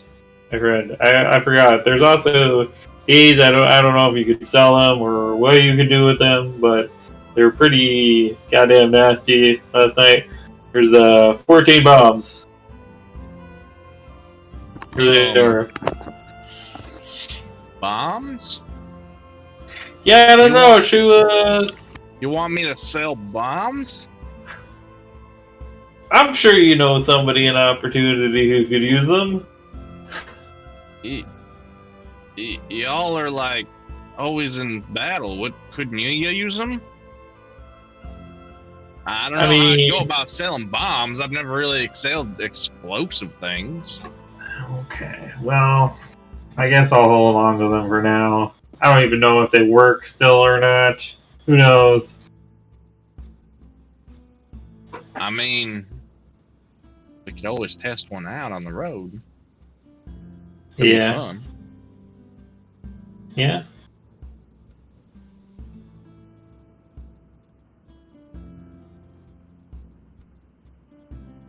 But I mean, if you want me to try and sell them or do something with them, I can try. I just don't know that We'll test them on the road and see what happens. Like trade goods is what I work in. You know, food and cloth and mundane things. I mean, if y'all gave me one of them shiny things and with magic about them and whatnot, I wouldn't know heads or tails what to do with it.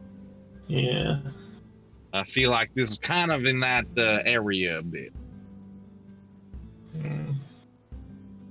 But I could try if you need. It's always good to branch out, Drix. Well, you know, the sale of such things is also kind of illegal. So there's kind of a reason I haven't branched out into that category. Oh. I see. So. Y'all got your fancy schmancy papers, but I ain't got no such thing, nor do I got any of the permits to trade with that sort of goods. So, you know. Yeah. If I got caught, it'd be my head.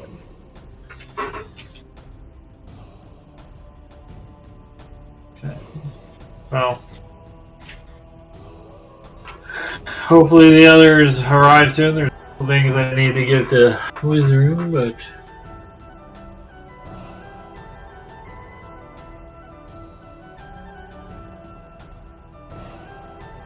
Yeah, and I mean, after a little while, people do breakfast. Wizard and Willie and Darius all come over. Perhaps with Raoul. Unsure.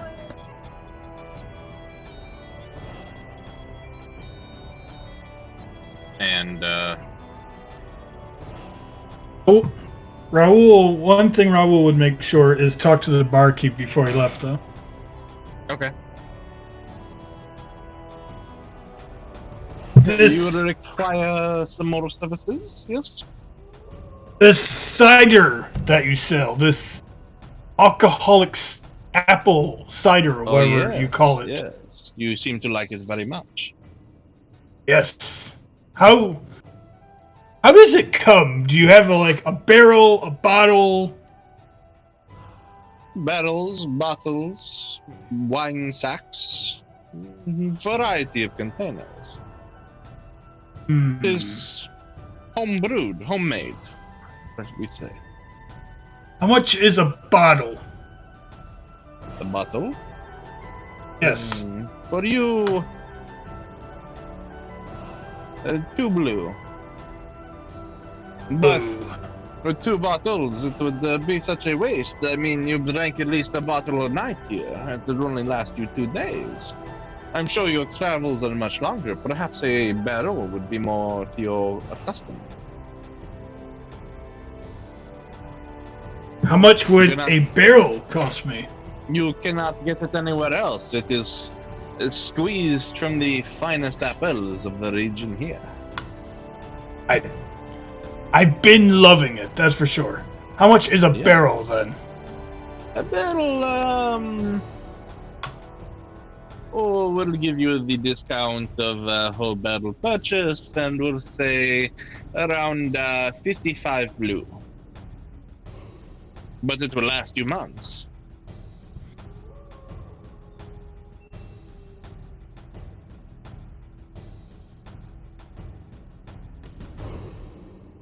Yes. Or if you wanted to buy 2 barrels, I would do that for 90 blue. Ooh. To be honest, I don't know if we have room for 2 barrels. We already have what's left of some wine left in a barrel.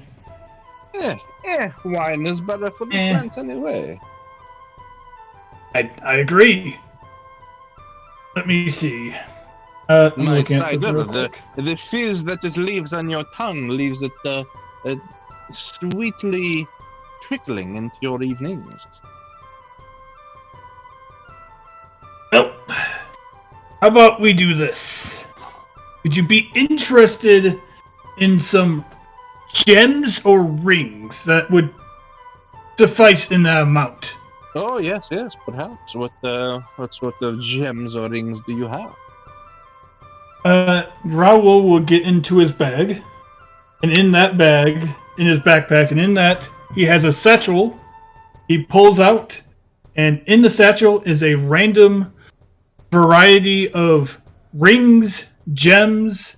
There's a copper dragon thing that, like the small little dragon, like emblem made out of copper that he found one time. Altogether is worth 1,800 blue.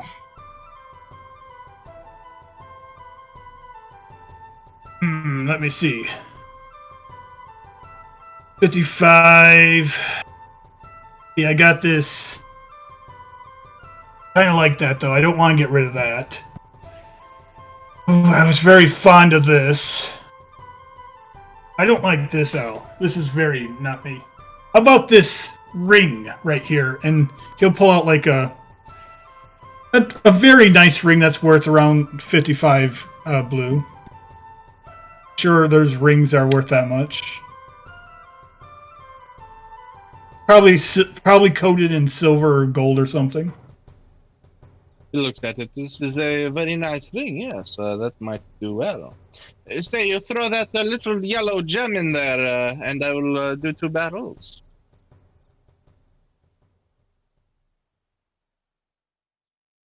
Sure. I don't like the color yellow. Delight. You can have that. Together 90 gold out of your pot of things. Yeah. That's Raoul's hoard. Yeah. Delightful. Feel free to come by and pick them up whenever you wish. I will have them ready for you.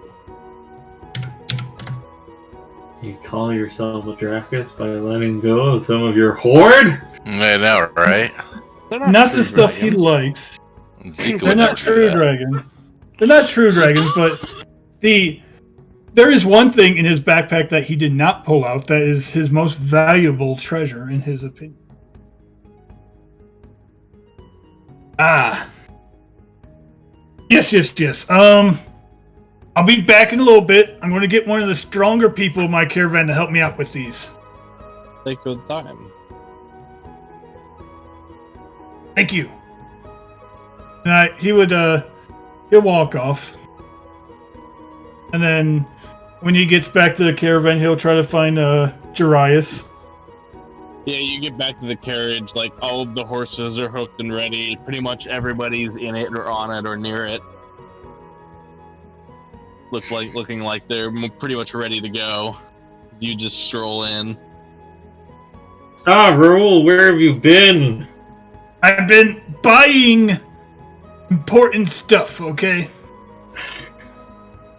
You've been buying more things? I thought we... I forgot to do this last night, okay? Darius, would you care to accompany me? Of course. I need someone who's strong to help me carry something. All right. This don't take all day. No, we'll be right back.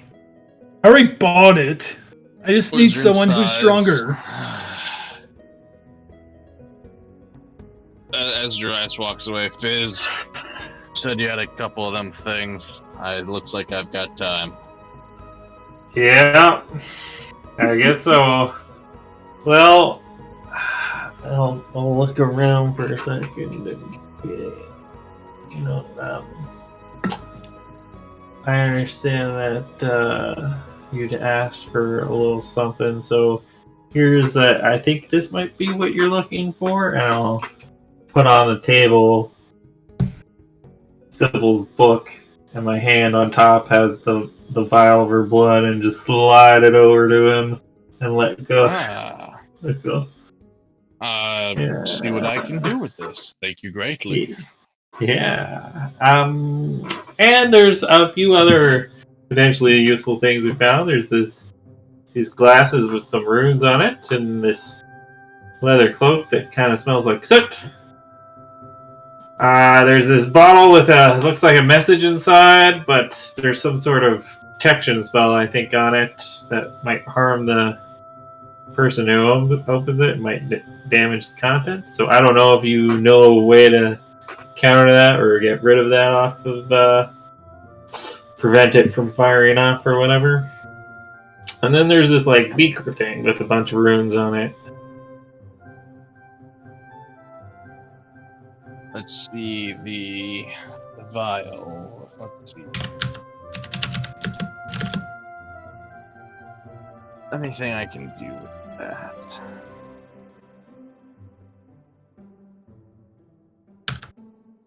I'd have to touch it for that. No, that doesn't quite work. I'll think more on that sealed one you talked of, but let me take a look at these other ones. Yeah, I feel like there's gotta be something on that piece of paper inside, but I guess I could use it as just chuck it at somebody. It explodes, it explodes. Maybe. I'll give a look over it. Perhaps I'll be able to understand it in a different way. Yeah. First, he's doing one of the potions. That is a potion of blur. That is the ruby draught containing a fragile flask. I don't know if you're taking notes on the descriptions I was giving, but that's that one.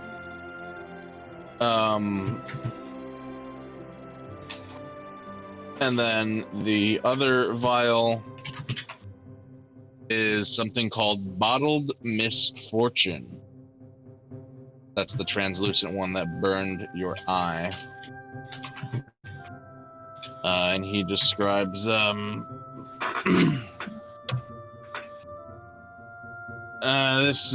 this thing's mostly seems to be to deal with a more occult type magic. I don't know that it's any use to me. Some sort of hex be placed on it.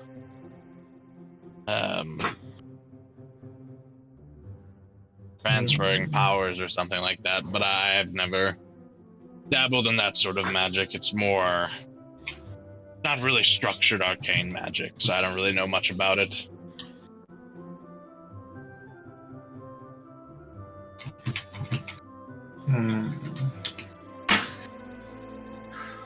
Let's see these glasses. These are spectacles of understanding.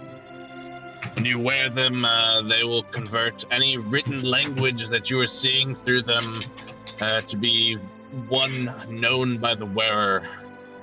As the comprehended languages spells, I know you can use that one. They're also fairly good at detecting documents that are of untrue origin or falsified. They seem to bolster your understanding when it comes to trying to identify such forgeries, and even one with an untrained eye to the whole idea of such forgeries, these glasses would impart some amount of intuition for. I'll pocket those.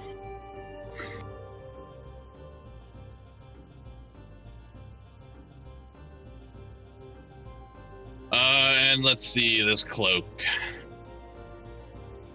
Oh yeah. Oh, Knows yep. exactly what that Understand is. These runes. Yep. So let's see this this cloak once a day. When a fire hits you, you can let those fires weave around the cloak and render you invisible, making it look as if you went up into flames and reduced to ash and bone and dead. Truly, you're invisible though, for a short period of time until you break it.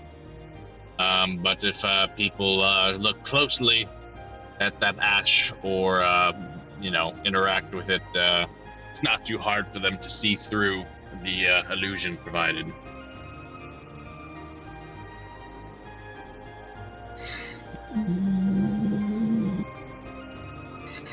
That's a pretty cool cloak. Now you have cloak choices. The feathers look Let's so see. fabulous, though. This beaker rune inscribed thing, it looks like it has to do with the stuff Reginald used to do. Looks like it aid him in some fashion there. Kind of, make his things more reliable, more strong. But in a limited sense. And then the little necklace thing you have with the scroll inside, really kind of just a basic low tier cold spell put on it. If you were to break that seal there, that cork, the runes inscribed on the underside of that cork would shoot a fan of extreme cold temperatures down at that parchment inside and destroy it. Is there any way of getting around that?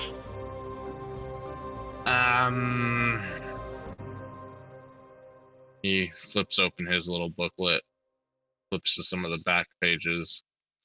Nah, nothing that I've got at the moment, but perhaps here soon. I have been working on magic of that sort. I might be able to dispel some magical effects here shortly, but it might still be. I still quite haven't unlocked it, so it is on the high to-do list, though.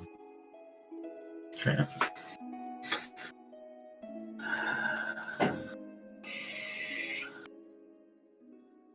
Okay, so that's another thing. I can just sit in the caravan then for now. Want to know what's on that piece of paper?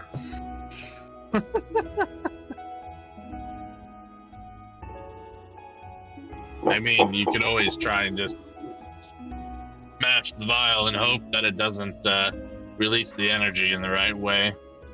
That's a risk, but try that. Or if you had any sort of magic that lets you see not through your eyes, more directly at an object you're looking for or at. I don't have such stuff, but theoretically it's possible. Yeah, I don't have that. I have that right now.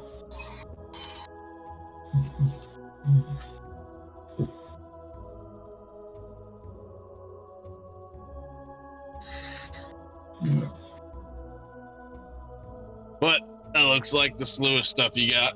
So I'm gonna go and get on the carriage now.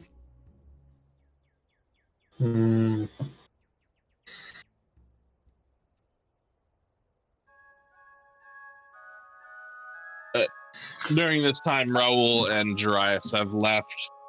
and grabbed the casks of cider, apple cider, and brought it back and hooked it up to the cart. I bring cider. A nice addition. Very important. Very delicious. Very sweet. Indeed. Almost turned me off from wine altogether, but some wines you get this complex taste of two different things and you're just complicated and that's when you get the rush.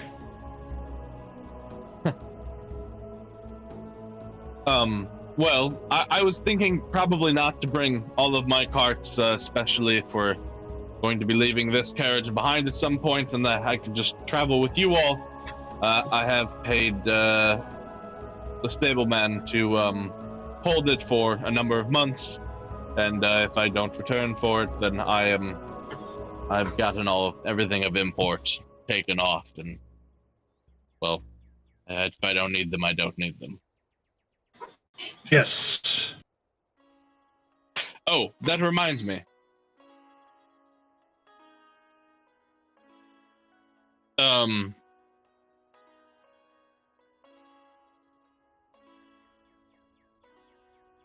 That payment I got from Lord Holden, I had spoken with Reginald before he departed, and I did agree that I would share that with you for helping me.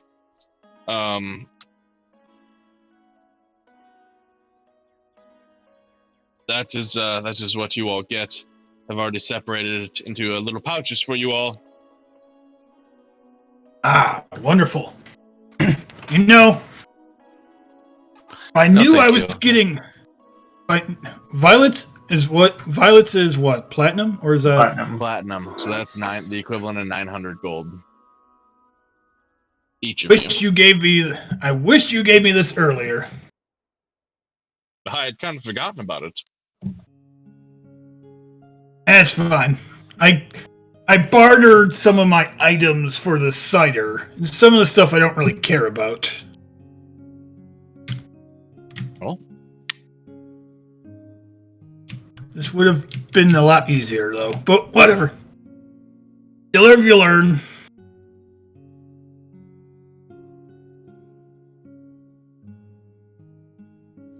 Yeah, no, thank you. Well, wait, I'll take one. I take one violet. Okay, Nathan. I'll put the rest in with the other stuff. That's 89. Unlike Tyween, Raoul will take his 90 violets. I mean, I'm taking mine. Anyway, no, I put it in the carriage inventory. I was a good little boy. Tyween used to be like, here you go, RJ. That's what Tyween used to do. That's why RJ had so much money. And that's how the caravan money started, because me and Nith would just give our money to him. Yep. Neither of us cared about it. Okay. Shall we head out? Are you all loaded up there, Raoul? Yes. The cider is securely attached. I'll have to.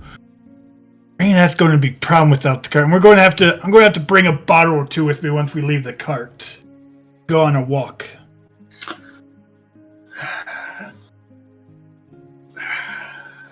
I mean, RJ did leave us those Tears to Wine potions.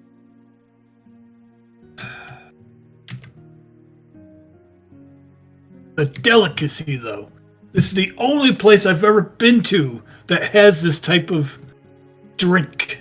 I can't pass it on. I can't pass the opportunity to enjoy more of it.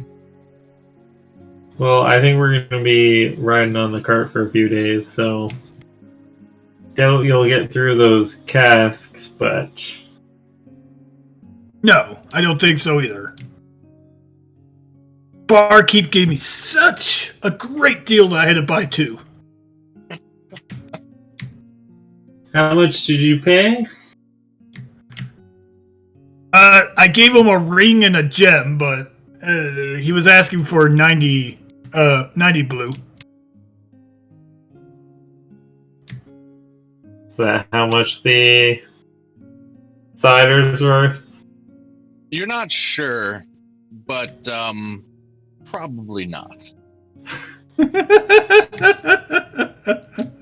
Well, I hope you get your money's worth out of it, Roll.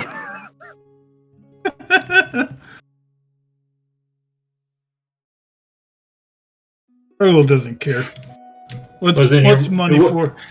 It wasn't your What's mother's ring, was it? No. It was a ring that I stole from someone a while back. I told you guys I was a thief at one point. You're a thief, Yeah. Who said that? Darius. Weren't you there when I said that?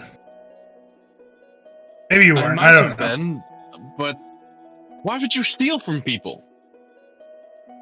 Because I didn't have any. So that gives you the right to just take from others?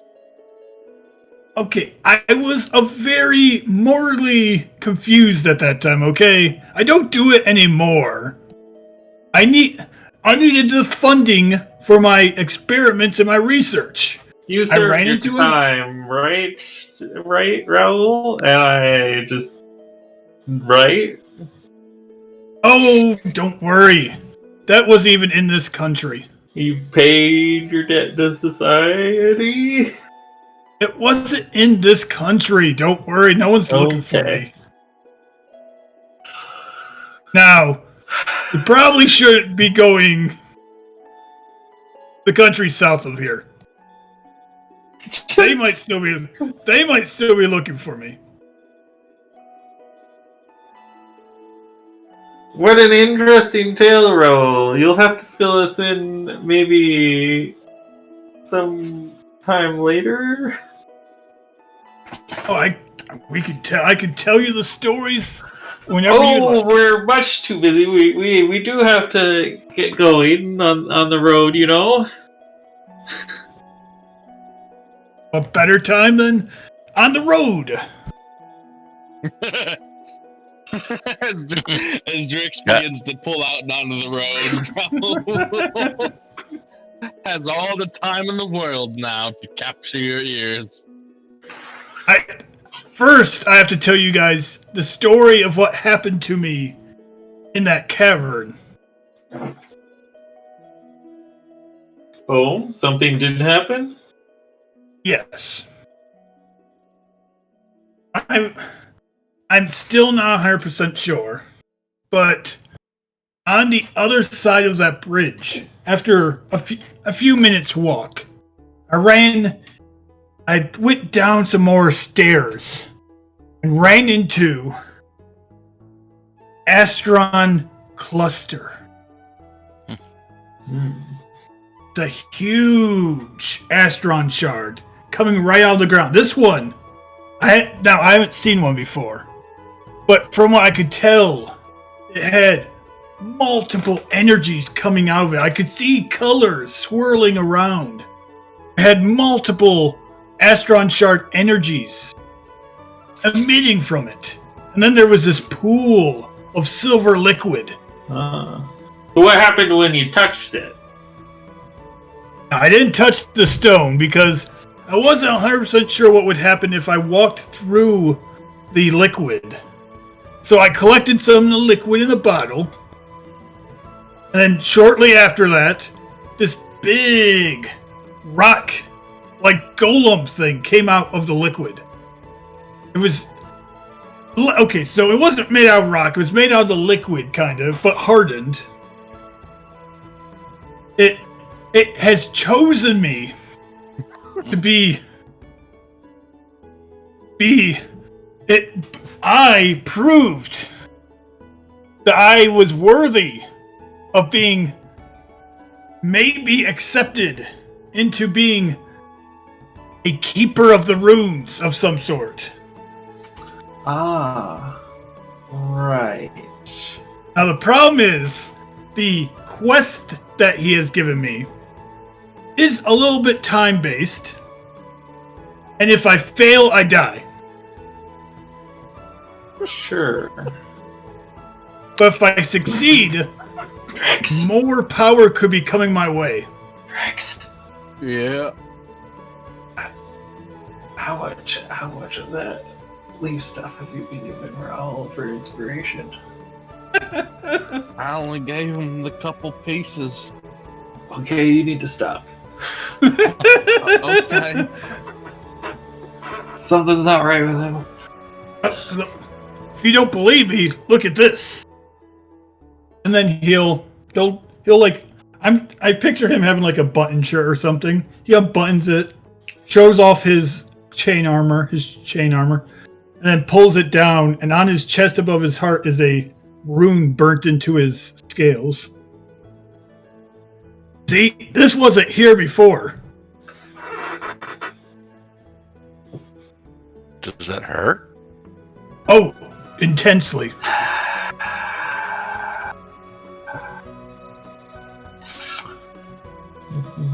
I'll take a closer look at this thing. This burn mark. Did you put your spectacles on? No, I'm not putting my. Or is it a rune? I didn't. You can try. Sure, I'll put the spectacles on and take a look at it. I'm also trying to figure out like, does this look like it was self-inflicted? Make a spellcraft check as well, Fizz. Ooh, nice, Crit. nice time for a 20. So, in terms of the heal, it doesn't necessarily look self-inflicted. It looks like it's already scarred. So any sort of wound that he would have inflicted would not have scarred at this point. It's strange. But you can't really make heads or tails of it in that sense. Looking at it, you notice every so often the edges of it, just in like perhaps one little spot, and you catch this only have to happen once during the moments you catch a glance of it. But it looks like you see one of the edges of the scars, this reddish arcane fire-like energy just, and it ever so slightly extends one of the ends of the rune. It's maybe, a tiny fraction. And as far as spellcraft goes, you, while not necessarily seeing any sort of magical aura itself, unless you were to cast Detect Magic, just seeing the rune and being familiar with the arcane in general and what you've seen across your travels with this party so far, it certainly looks magical in nature. The way it appears, it looks like a mix between it's a scar that is raised, but it also looks like part of it's been carved into him. But on the edges of the skin, it still also looks like it was always there. It certainly gives off all the vibes of this was a magically placed thing.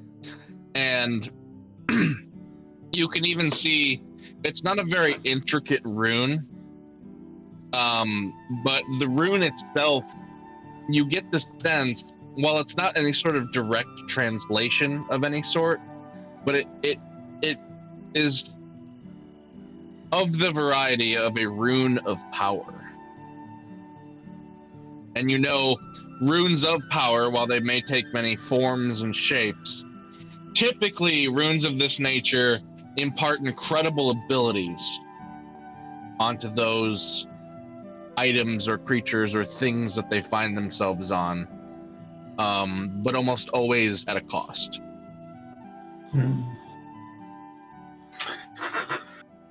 Interesting. Very interesting. Okay. 20. Say that I do believe you.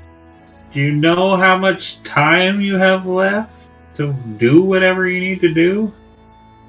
Visions that I was given show me that once a week I'm going to have to prove that I'm still worthy in a painful manner of some sort.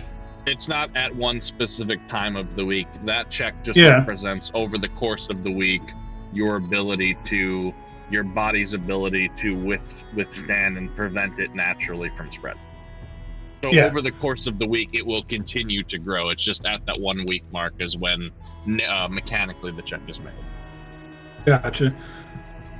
Over the time, To prevent from like a burst of energy and a quick big spread.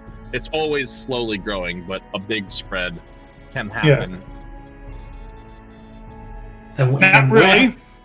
Not really. I know that at some point that the power given to me will be too much that I will probably just explode. The sooner the better. Right. Do you know how big of an explosion?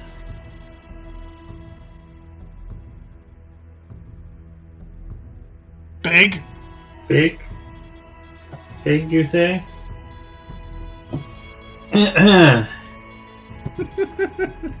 Now, what they want me to Yo. do to prove that I'm worthy of being this rune warrior or something. They didn't tell me what the name is. I'm just coming up with ideas for names for it.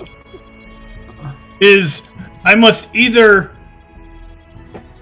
find, do we know anyone divine in nature? We used to. Where is he currently?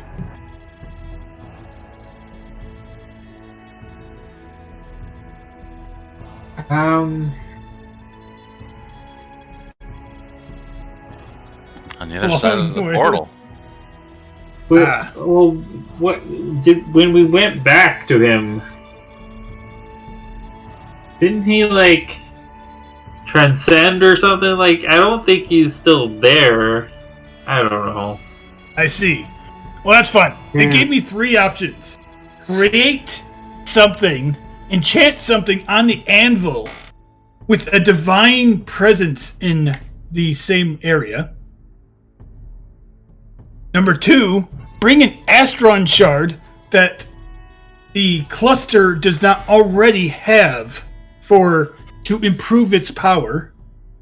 Sadly, the only Astron shard we have right now is a clear one. They already have that. What color don't they have?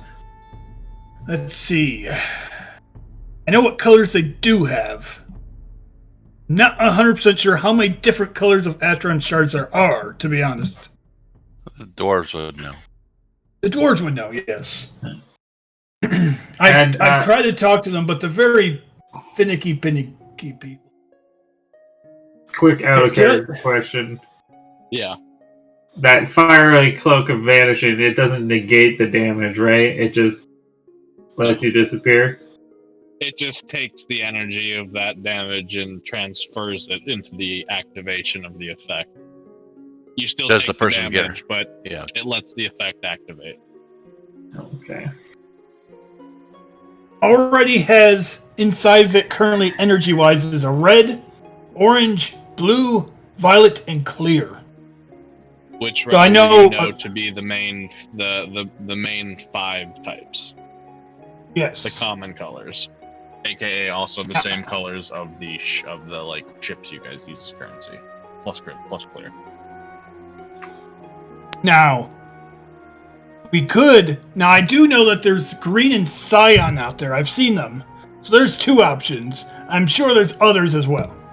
Now, the third one and where we're currently going, I do believe there's something there that will work for this. They want us to return one of the lost artifacts. When I was speaking with the Shaper back in Opportunity, told me about this weapon that is made out of white crystals that they called the Ale of the Trident. I have a feeling that might be one of the lost artifacts.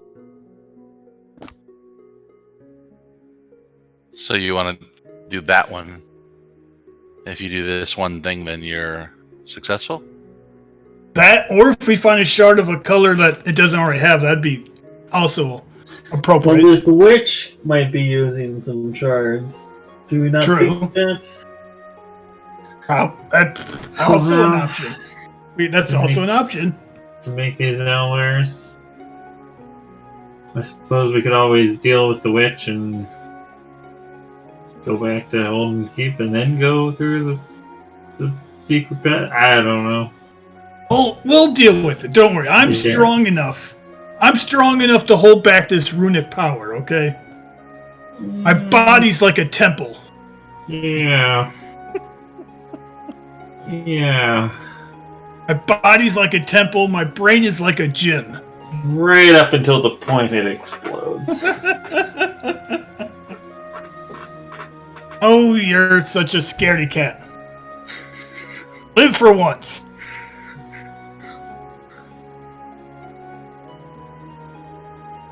Okay.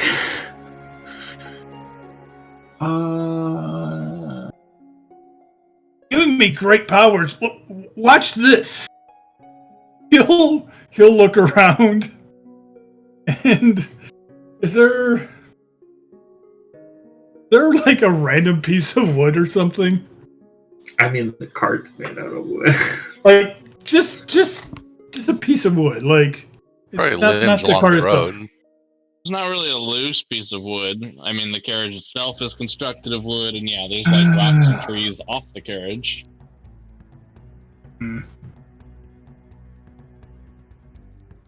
I'll show it later. Yeah, maybe show us when we're, not moving and in a tiny space. Oh, no. I wasn't going to show anything crazy.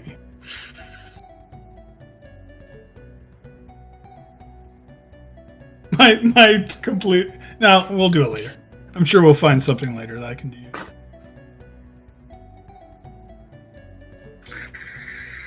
Okay, well... So, this is good for you then, as long as you don't blow up. Yeah. Yes! An opportunity to blow it up.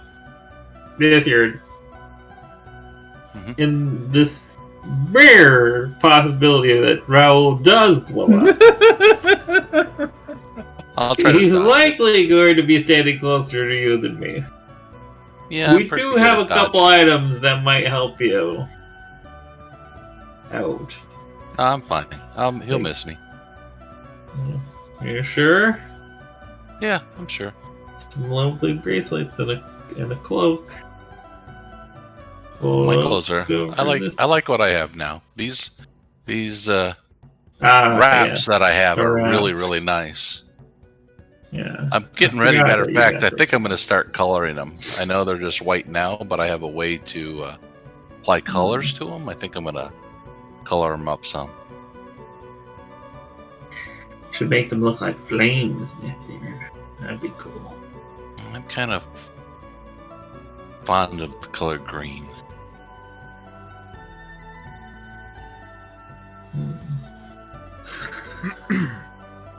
Green is a good color. It ties with nature. Oh, I mean, if nobody else is taking the small bag of holding, right? Nope. Well, then I'm gonna use that to put a bunch of shit in. So far, nobody's taken anything, so... So, Yep. Drix gets to the edge of town, And he's kind of looking at the map you all have, and he goes, so which way we going? Yes, Jiraiya. Jiraiya- You should probably... Yes. Well, part of that will, I suppose, depend on how you all want to traverse it. And he marks this lighter green section out on the map, or whatever color I picked there.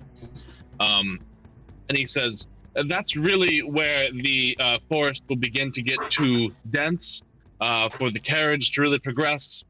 Although anything that's not along the main road is going to have some inherent increased danger about it. So I suppose we should consider your friend's travel away from wherever we leave him as well. So that will depend. Now, my thought, obviously, the fastest route is just straight in, right? But again, that might incur some danger to your carriage and whoever we leave behind. Additionally, traveling through this farmland and hilly, more open spaces, it's not going to be as fast as a normal roadway. I would say, based on your horses, the size of your carriage, how many people and stuff we travel, and from what I experienced earlier, you probably are able to clear around 24 miles per day normally. That's on the main roadway like you came from before. However, do you travel out in this sort of area out here before the forest? That is likely to reduce that to probably about 18 miles per day. And once we get into the actual forest itself, and we're on foot, let's see, everyone here is, we have no small people. I imagine that we'll probably be making pace at about 12 miles a day.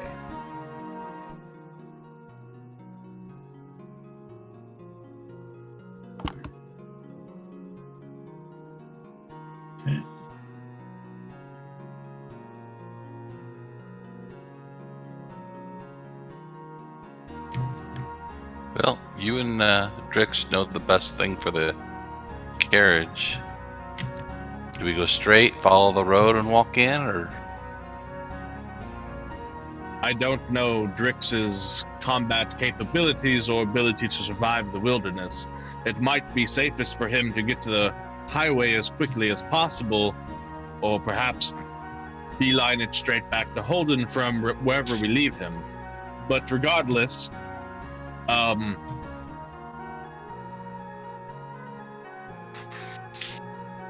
can help greatly once we get into the forest, but up to that point, whichever route you all wish to take, it depends on what sort of caution you wish. Well, it seems like you said 18 with carriage and 12 on foot.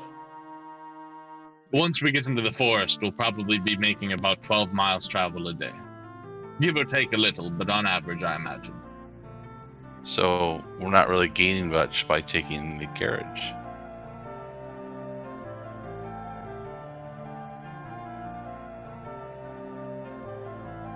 That is up to you all. Well, let me just spend a few moments, and I've just remembered that RJ left us that bag he had with all that he could just throw stuff in. I'm gonna throw a bunch of stuff in there that we might find useful.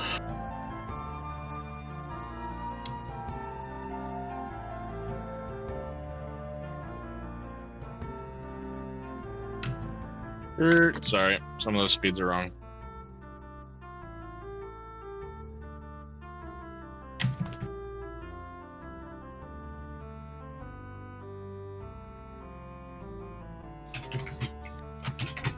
Wrong thing.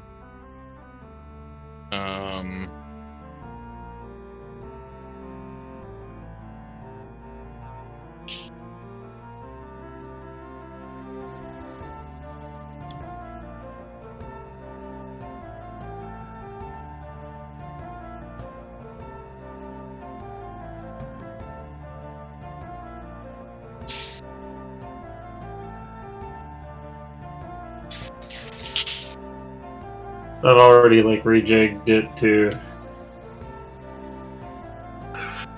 from the carriage inventory to my inventory, where I'm just gonna have a other items section, which is just gonna be dedicated to stuff and bag of holding. Cool.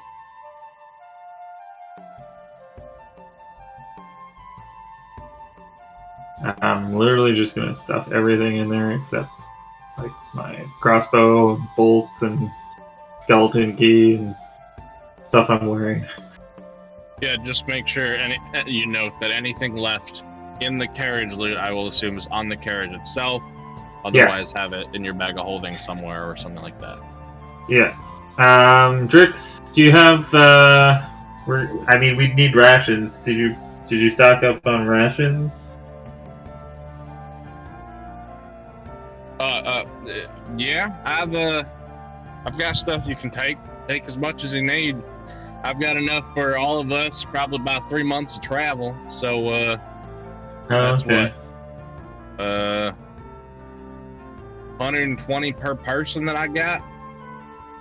That's That's a how lot many? of weight, but if you know how long you're gonna be gone, Draz, how long do you think we're gonna be gone for? I suppose that depends on our route. We don't know how long we'll be searching the forest itself. We can supplement rations with hunting. And then we have to make the treacherous climb up to Aracross through the passage, which could take a number of days. My best guess, I'd put it at a week or two, but could be longer depending on what we come across. Okay.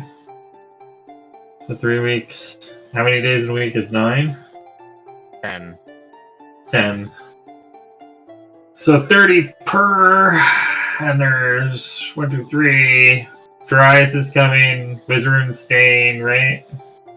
Guys, is Wizard coming with us? I can go or stay, whichever you'd prefer. If you believe you need me at the anchor, then you might want to take me with. I can leave Willie behind with Drix if need be. Yeah, that He's makes going to be a sense. liability. They can take care of the animals. At the same Yeah. time, I could stay and protect the carriage too, but then you don't have me or my skills for what comes ahead.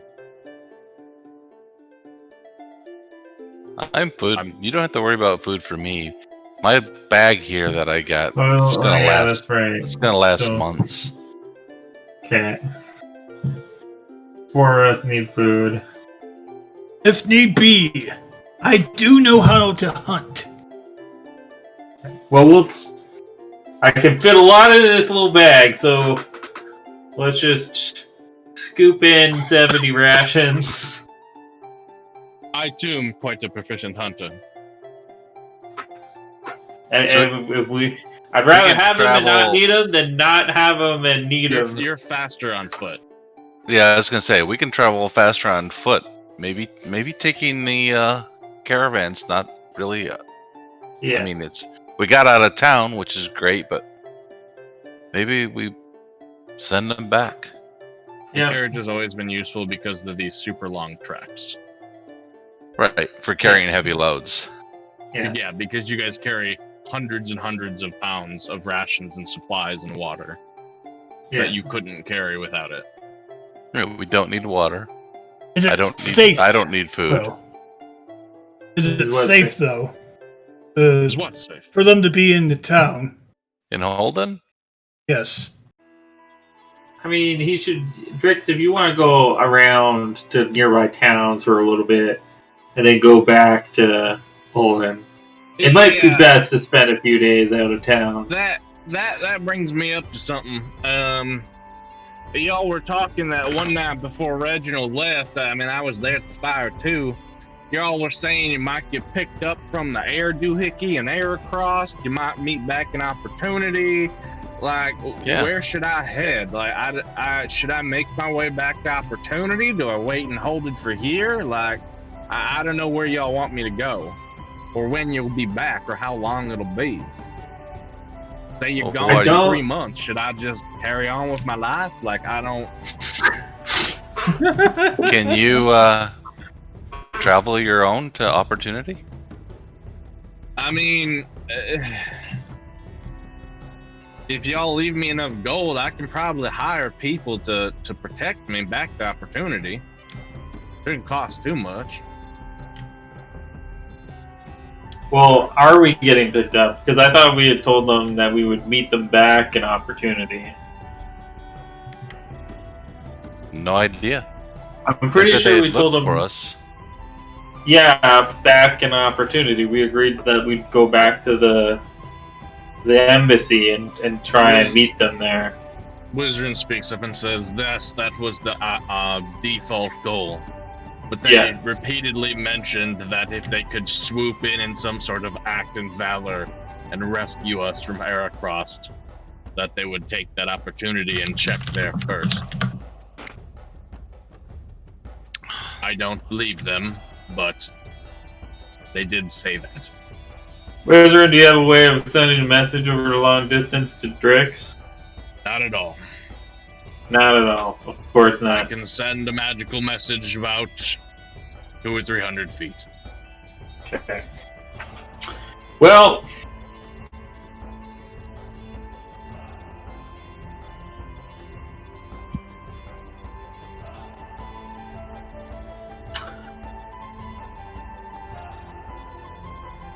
Drix, how much Astron do you think you'd need to hire people to make sure you get back to Opportunity safe? Oh, let me take a look here.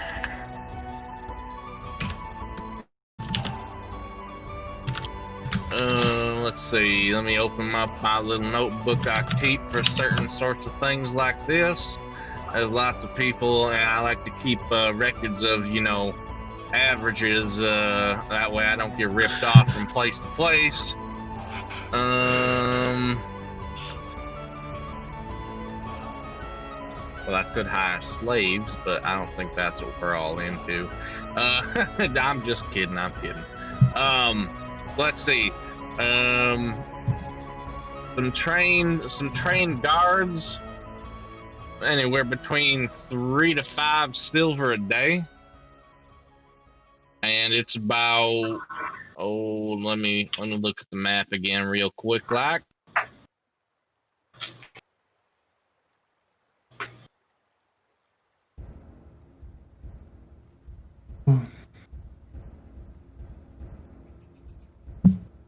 It's about 33 days back to Opportunity, provided I'm not slowed down at all. I mean, the maelstrom's all over. So, I say 33 days. He starts scribbling things down on paper. Fizz, we got all those purples. Just give him a big handful of them. Yeah, 10, here's 10 purple.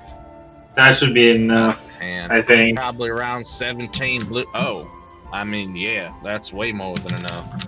Yeah. Well, maybe Give him a at little least- more, and he can fix the card up some more. Yeah, I mean, Sure. I could, Give him all that stuff that you wanted to give me. I didn't want it. Just give it to him. Okay, sure. Here's another. Nifty would give him 70. the whole thing. I mean, we can go to Drix's sheet at this point.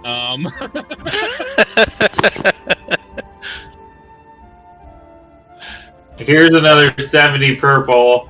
On So you've given him 80 violets? yeah. Well, Okay. she took one. She was supposed to get 90, so I'm giving 80 to Drix. Don't spend it all in one place, Drix. Oh, don't worry. I'll make sure this goes to getting me safely to Opportunity in good time. And I'll make sure that I do, once I get back, I'll talk with my partners and contacts, and we'll get this thing upgraded a bit more. Well, so here's the question, though. Do we want to have him hang around Holden Keith? Because we're probably going to end up coming back here. Even if we get rescued by the blimp. But if we end up going back to Opportunity, we could always. I know a place where you can get something, and I could get a message to him to ask him to come to Opportunity. So hold on to that gold, or hold on to that Astron. Save 10 of it for hiring people to escort you to Opportunity. And if you, we'll send a message to you if you need to go to Opportunity. So I'm gonna hear voices in my head if I should go to Opportunity. It'll be a bird. A bird It'll will be a come little talk message to me. bird. A Oh, bird there'll will be a come and message speak to me. attached to this bird. Can you read, Trix? Are you able to read? Yes, I can read. It's very Okay. important for a man of business. Yes. Okay. So There'll I'm be. to keep an eye out for birds in the sky with messages attached to their feet. Yeah, I mean they'll probably land near you and hang around you for a little bit.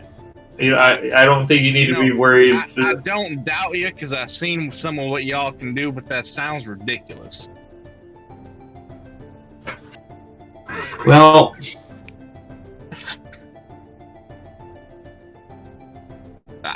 don't worry. I'll wait for a bird to come land at me a darn breakfast or something and come carrying some secret super magic message. yeah. And then I'll go to Opportunity. Yeah. Until then, I'll just trade around the area. Now, Well, you can go off and trade at other. Yeah, nearby towns. hire a team and just do some trading. Yeah. Yeah, I might do that. I mean, there's not much else up here. I'll check some things out. Now, let's just say, just covering bases, I get in trouble, what you've done gets me in trouble, or any sort of other trouble comes up in the area, and I feel I need to leave. We can go to Opportunity. Okay. Yes. We'll find you. We'll find you. Yeah. So, I mean, Darius is saying it's about 3 weeks. So if you're not, if you don't have to skedaddle in 6 weeks, just make sure that you're, for a few days before 6 weeks and a few days after 6 weeks, you're hanging out in Golden Keep. Hopefully we show up around that time. If we don't, and you need to skedaddle, head out to Opportunity. Or if it gets dangerous, just take off. Yeah. Okay. Yeah. If it gets dangerous before then, yes, go to Opportunity. Well, because I heard about all them soldiers and stuff up at the Grand Strand Lookout, and I don't know what they're all up to on up there, but if hell and chaos starts coming down this way, I'm not sticking around for all that. Go. I won't want you to stick around for that anyways. Okay. Keep the squirrels safe and feed the little baby owl bear. Try to train it, maybe. I'm watching the monster bird. Sure. Well, we're not taking it with us on the hike. For Reggie. Oh, it's a pet for Reggie? Alright. Don't stick your hands in the cage. Well, don't worry, I won't. Alright. Well, I guess I'll add animal trainer to my list of duties. Maybe I can hire someone to help me. I don't know. Taween Squirrel's getting pretty good. He's a little bit more time. He might have been ready to come out with us, but he still needs more time. Alright, well. That works for me. I suppose make sure you got everything you need from the carriage. Make sure you don't leave none of your fancy items. Or Raul, what you gonna do about all this cider you just put on the cart? Taking that with you? No. Here. You're free to have some, but make sure that there is more than enough for me when we see you again. Okay. How big are these barrels? Are these casks? The cask is about 2.5 feet in diameter. I'm gonna just try not to be careful not to rip this bag that I have of artists. I'm gonna try and push one of the casks into it. Yeah, the bag opens up quite large when you fully need it to, and it falls right in and whisks away into the extra-dimensional space. Add a casket of apple cider, and that weighs 45 pounds of weight for the bags total.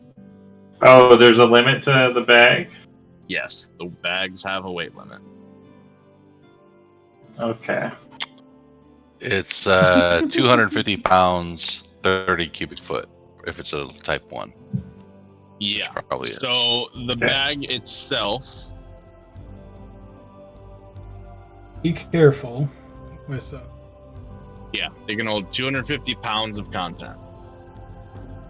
It itself weighs 15 pounds. Or 30 cubic feet. So all of those rations, every ration you have in there is 1 pound. Or it's half a pound? 1 pound?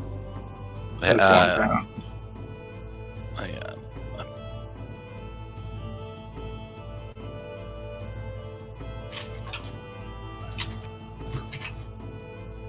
A ration is 1 pound.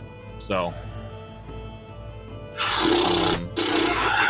Yes, that does have a limit.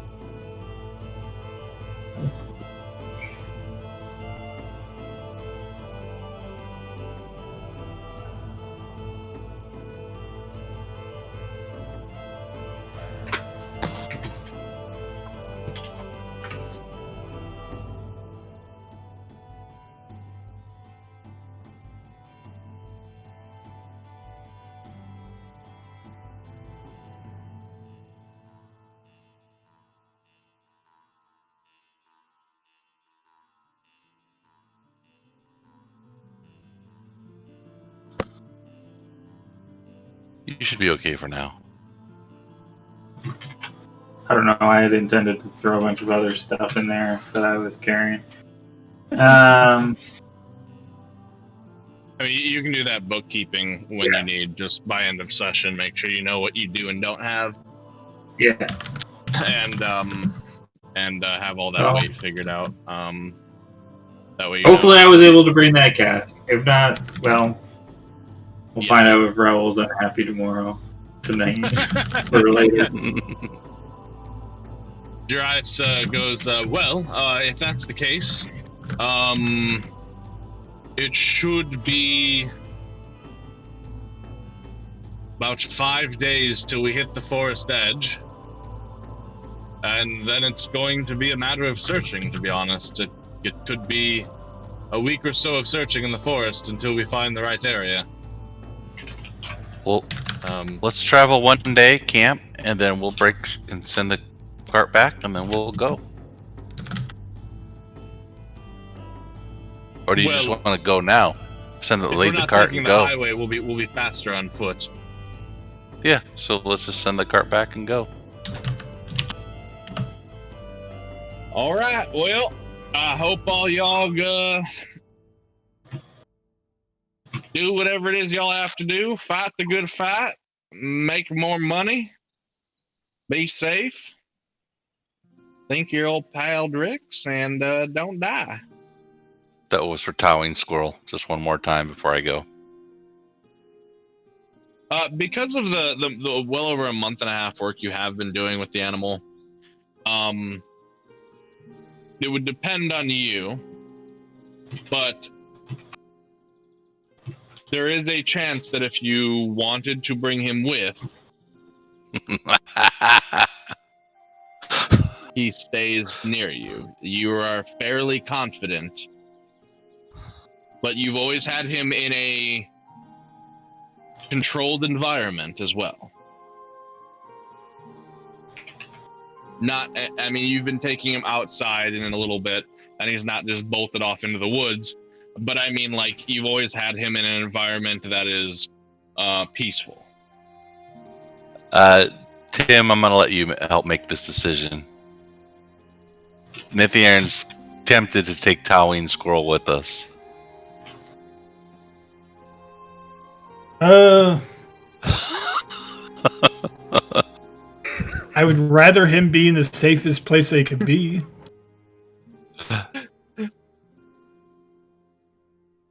You want to make the decision, or you want me to roll for it? Like I said, I'd rather him be safe. So He's safe if with the us. caravan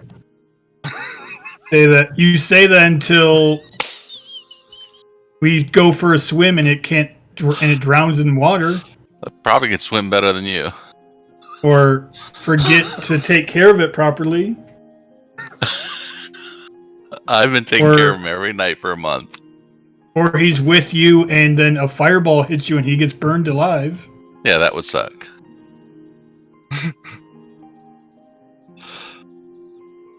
Your decision. I'd rather him be in the caravan. All right, I'll leave him back in the caravan. One misstep and he's dead. Yeah. The cask of ale is coming with us. We are currently at 176 pounds. There you go.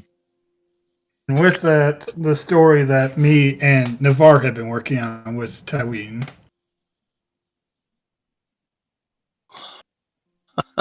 Yeah, as I said, that story, we're fairly certain to get to it unless the party kills the squirrel somehow. And then something happens out of my hands. I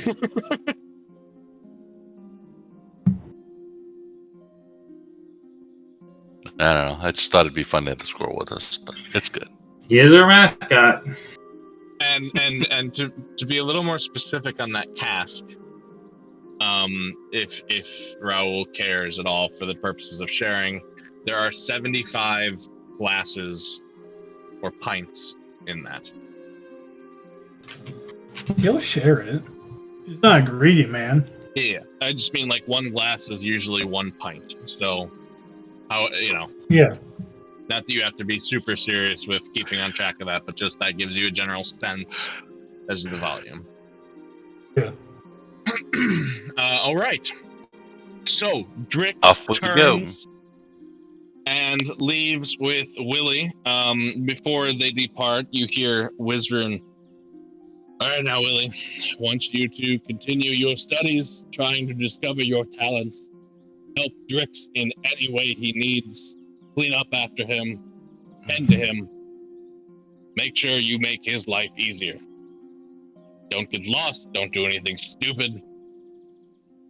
And if Drix gives me a good report when I return, perhaps we'll continue our studies.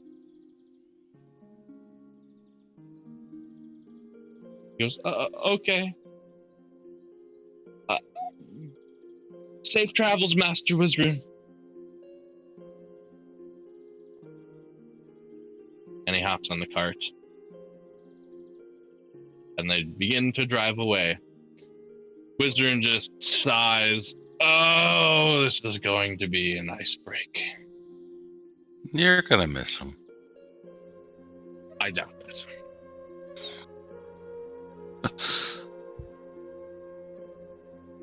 I've been kind of looking for a way to get rid of him for a while now.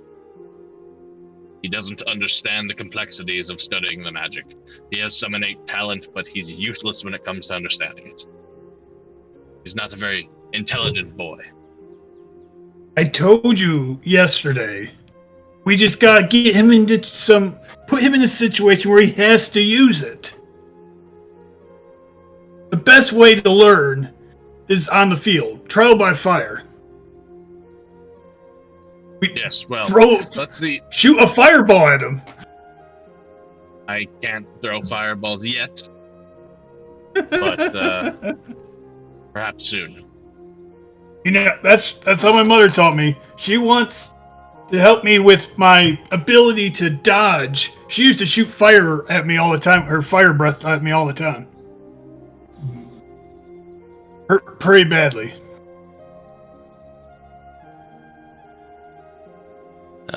As we're walking, sign language. Do we still have to call you Mal, or can we call you Fizz again? We'll talk about that at camp tonight. Okay. For now, yeah. Because I'll plan on teaching Jarius sign language, so he'll understand us soon. Yeah, I'm gonna break the news to him tonight. Okay, Just didn't want to do it in town. makes sense. Yeah.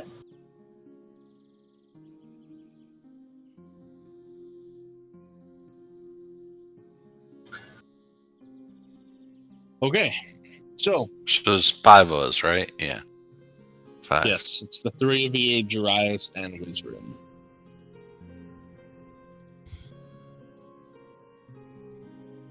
So, as you all begin your early afternoon morning walk, leaving the outskirts,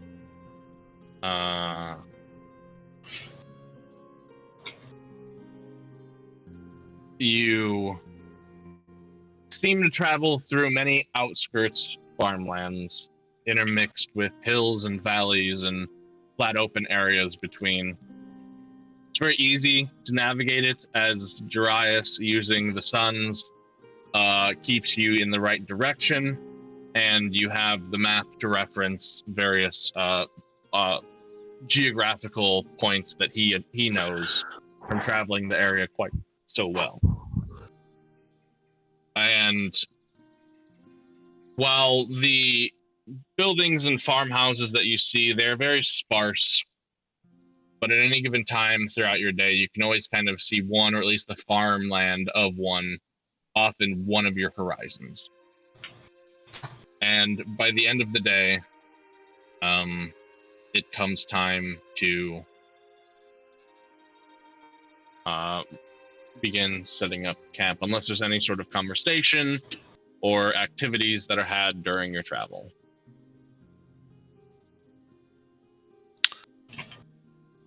Oh, this is kind of fun. We haven't got to walk a lot lately, so I enjoy it. Nice long strides.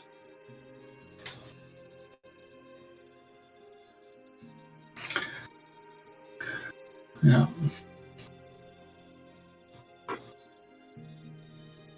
You miss your horse? Yeah, it's been a while since I've ridden her. Ridden him. Yes. It'll be fine. Yeah, Jerks will take care of him. I think he did a good enough job before, so.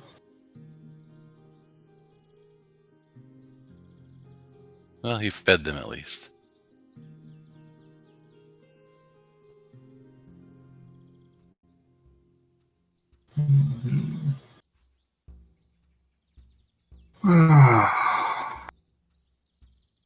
Sorry, are we walking or are we setting up camp? Whichever you wanted to have the conversation during.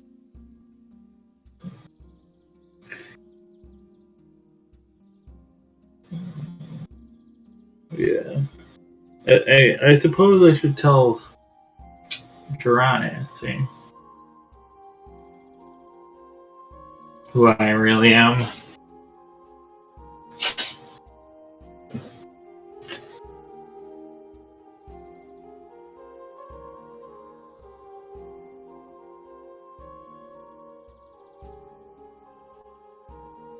Yes. Yeah, I think you should.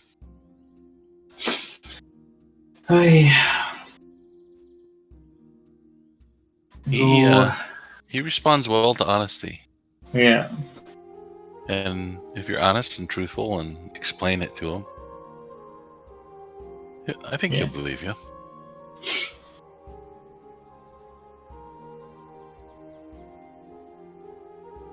Sort of typing is happening.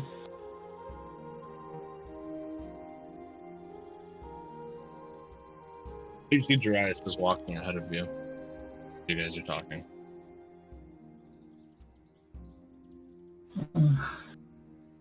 Perhaps I'll wait until we camp for the night. At least that way we'll be farther away from Holden. At least a day away in case he decides he needs to go back. Okay.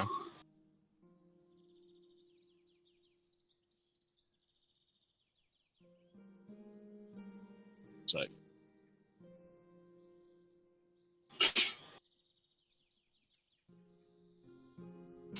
Bro, did you bring that clear Astron with us? Did you leave it in that water barrel?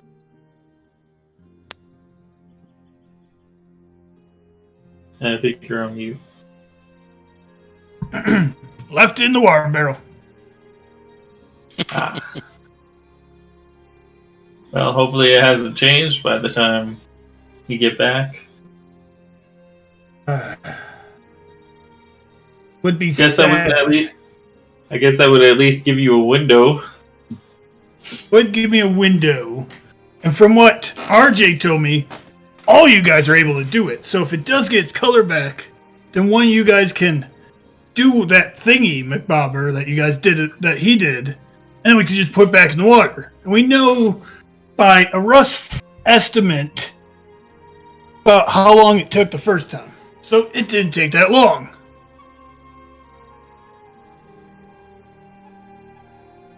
I mean, it's been several weeks. Quite a long time. In the studies of Astron, that is just a thin layer on everything else. Just one speck in the galaxy that we call research. Ah.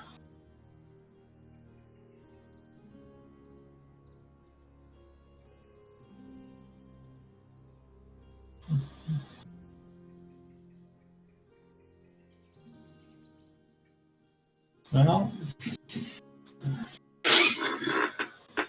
this is quite exhausting. Quite an exhausting hike. Hopefully, Feels good.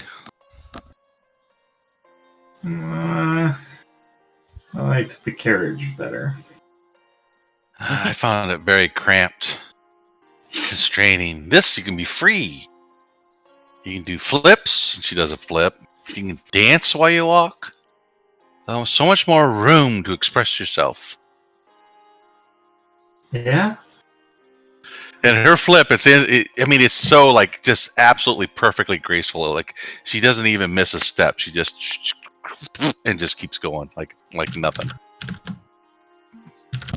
Her legs can basically go in pretty much any direction from a flexibility point of view.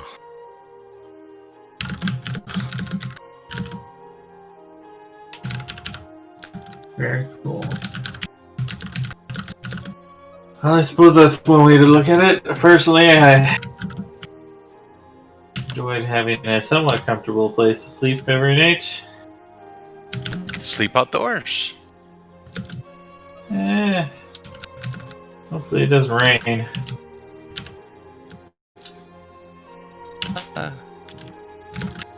Well, I don't think we have another one of those storms, bad storms, for a long period of time. So normal rain is really nice. No, but it is. It's getting into the fall and start getting colder. Don't you have magic to protect yourself? I do it every morning, every day. I do this. I use my key, I think, is how I do it, and the elements don't bother me at all. It's part of my ritual. I do not. You should learn how to do that. I'm not sure that I can, but I'll put some thought into it, perhaps. Maybe there is a way. I don't know.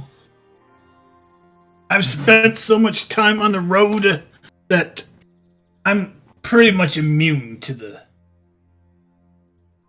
way to this temperatures of this life.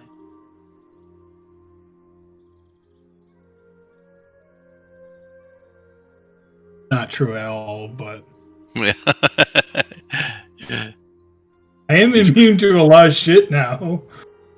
Yeah. Indeed.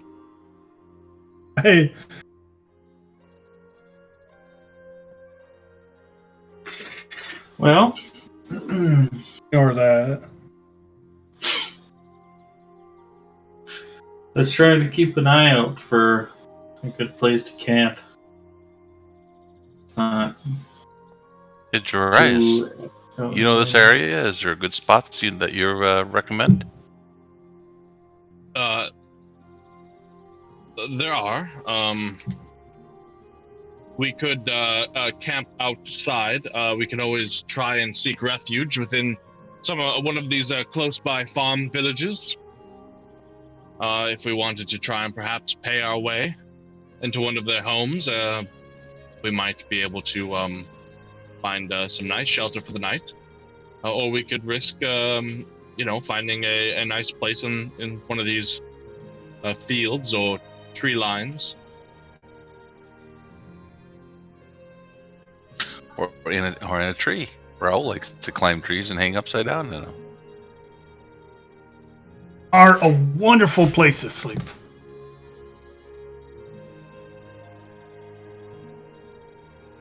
Yeah, I think these two want to spend the night outside, so it's probably best if we don't try to take too much of a detour to occupy somebody's home.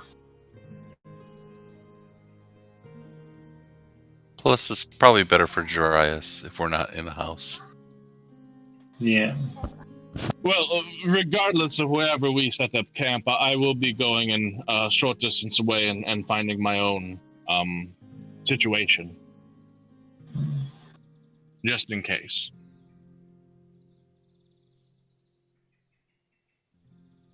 But if I can help, I will help set you up as well first. I don't need much, so.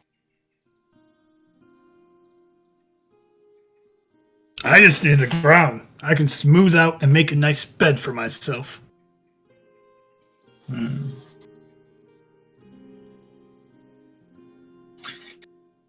Yeah, I've got a bedroll, so just pull that out of the bag and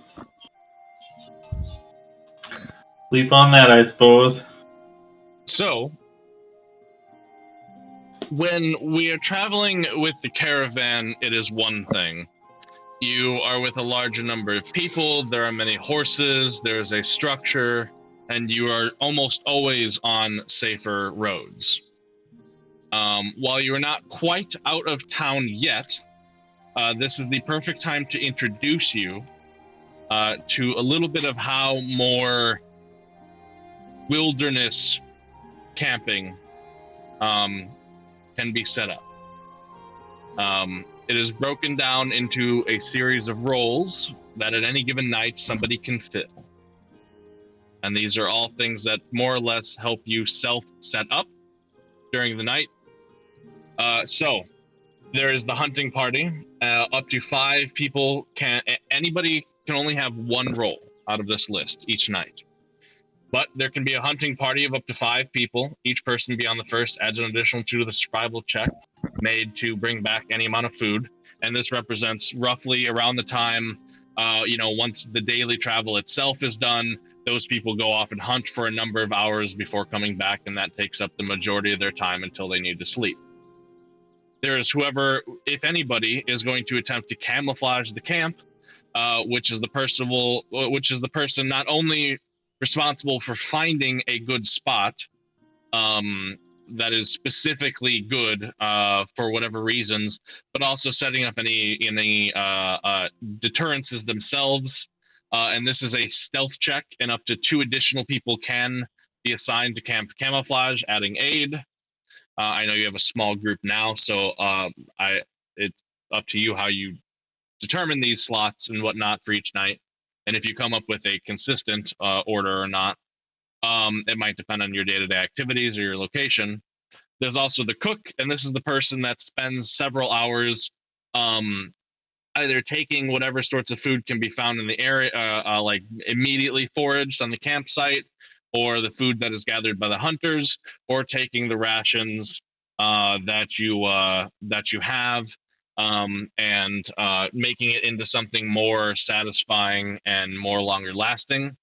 You don't need a cook to have just have trail rations. But if you do have a cook, it might, depending on the types of foods that you have to provide the cook with, it might provide bonuses the next day as you've had a better meal. And then there's the watch order itself. Up to 5 people can take part in any section of the watch order, and you can decide whether you want to divide it into basically 2 watches. I have a couple things misspelled here. And if you have 2 sections of watch that of at least 1 person each, that represents those people will have to sleep a little longer because they're watching a little longer, and overall it will reduce your day by a number of hours, and it makes the resting period from start to stop about a 12-hour window as opposed to an 8-hour window, which is what you would get if you split it into 4 different watch orders.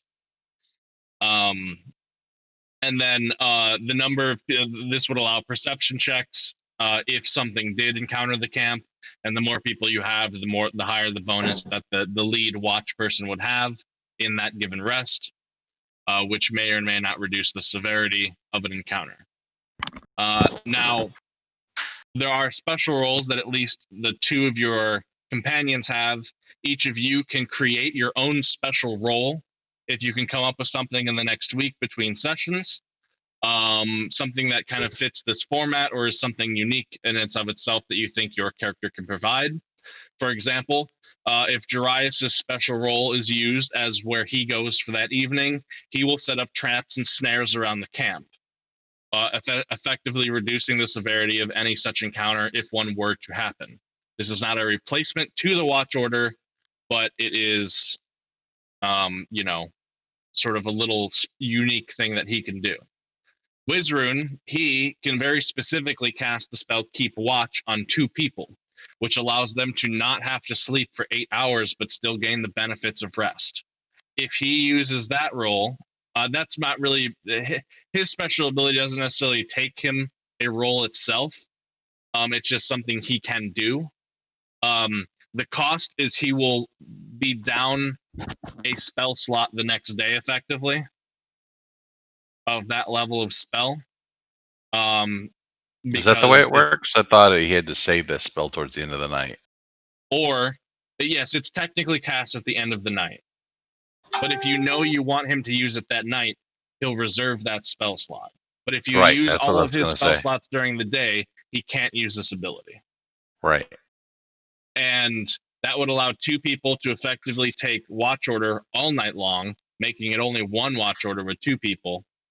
But that will use up his spell. And so that's his limitation there. But then he could also be like a hunter or a cook or watch himself or whatever. So you're not in the wilderness quite yet. You're still in the farmland. So you don't necessarily have to come up with this stuff tonight. But I did want to introduce you, and I'm going to be cleaning up this document a little bit. But I did want to introduce you to this concept of this wilderness type camping as opposed to what we kind of briefly did before.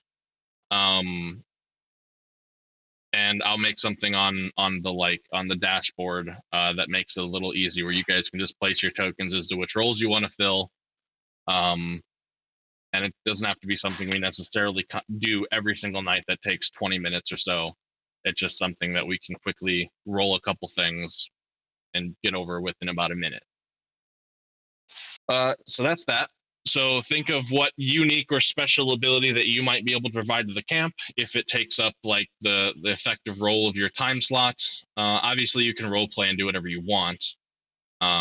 But this kind of gives a little bit of a structure and format as to how safe you guys are keeping yourselves, if you are hunting and keeping up on rations, if you're not worrying about these sorts of things, if you're camping in safe spots, and some unique things your companions can do. But with that said, this evening you find just on the edge of a field, Jarius finds a very nice spot that is not too near the farmhouse itself. It's got a few little hillocks nearby, providing you more or less cover. And you're able to find yourselves a decent campsite. It's nothing special, but he assures you that it's fairly safe out here for the first day or two until we get to the outskirts of the villages. So our first few days of travel should be fairly straightforward, but the closer we get to the forest, the more precaution we might want to take, depending on how we want to do this. And once we get there, we gonna have to kind of try and decide how we want to go about finding this witch's lair. I have a vague idea of where it might be, and I can lead the charge on that, but if you have any ideas as well, I'll be more than happy to hear them. Sounds good. As I'll kind of perimeter the area and help you guys find some firewood, help you guys get set up for a little bit. But then I'm going to go find a ways away off and camp down of my own accord soon. But if you need me, I'll be around for a little bit.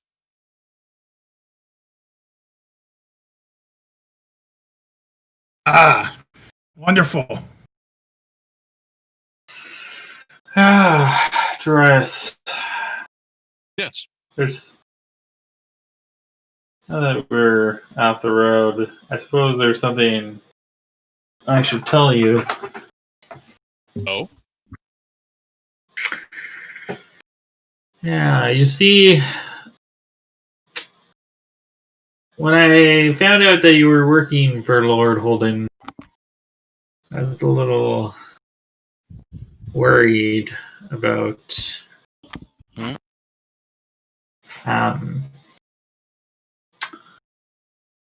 what you might think of me. Malin the Magnificent is not my real name. The persona I took on to avoid being Who are you? pursued in by Lord Holden. You must understand he's a very powerful man, and it appears in my absence he's sort of slighted my name and twisted and lied. People seem to have believed him. Can sort of believe that. I've heard a number of tales of people that have,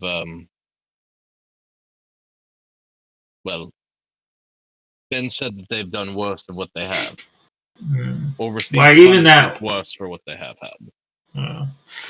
Why, even that orc that we met briefly, he was accused of murdering somebody that he just happened to find on his front lawn. He said he had nothing to do with it, and I believe him. He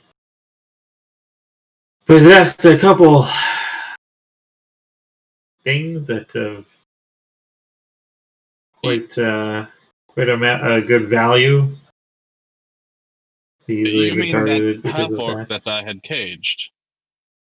Yes. I had actually heard a couple of rumors surrounding him. Apparently he had been in jailed for a number of weeks at that point. But his neighbor told me a very interesting story. Oh? I believe that he probably was framed, because the story that this woman told me, she did not mention any sort of half-orc killing a man on his front lawn. But she did mention that this horrid hound, this three-headed monstrosity, murdered a man out in the front lawn. So I do believe you. It sounds like he was framed, and that does set a pattern for Lord Holden for sure. Yeah. Yeah. Anyway, so I don't know. I feel like I've grown to trust you a little bit and gotten to know you a little bit better. I think you're a good guy, so I will show you my true face and give you my real name. All right. My name is Frederick Erica the Wondrous, and I'll shift my hat and drop my disguise. I see. Yes. I take it by your preface to all of this that, well, whatever you did is not as bad as people say then. I definitely did not kill Lady Holland. May have made love to her, but she came on to me. 100%. But I left her and she was still alive. Pleased, I would say as well, but definitely alive. I see. I was told to leave or die, so I chose to leave. And upon my return, obviously that's why I disguised myself going towards Holden Keep. And as I'm saying this, I'll shift my hat again, take on the appearance of Mel again. So I took on this appearance so that I wouldn't get hanged. And lo and behold, it appears that I've been accused for many things in my absence, Well, none of which are true. here's what I think about that, Fizz. Or Frederick, you would say. Yeah. Whatever's to be done about the matter of your justice, what you did or didn't do, or the severity of that, that is not for me to judge or decide. That's between you and Lord Holden and those that serve him in his justice. While whether it be murder for certain or just sleeping with the Lord's wife, I certainly don't agree with. I was but a young and foolish boy. Sure. My justice lies what I believe to be natural of this world. The monstrosities that come from these woods, the creatures that live within, that I believe should not exist. That is where I cast my judgment, not on you and whatever you have done. While I am disappointed that you are this man, I thank you for telling me. Well, And I can understand why you would go to such lengths to hide the truth. yeah. Well, thank you. I appreciate not being judged, and hopefully we can help you, aid you in dispensing this judgment you wish to make on this witch that's making these We all have creatures. pasts. Yeah. I will judge you on the actions you take while you are with me, not with what is said to have been done. Have each other's backs. Be there for each other. If I see that, that is what will let me see the true you.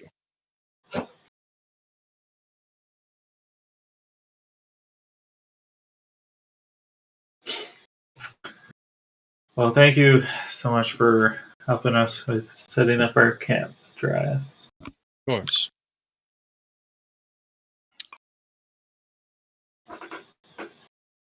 Well, I'm going to go find my own space then. Yes, Hope you yes. sleep well, and I will see you all bright and early in the morning.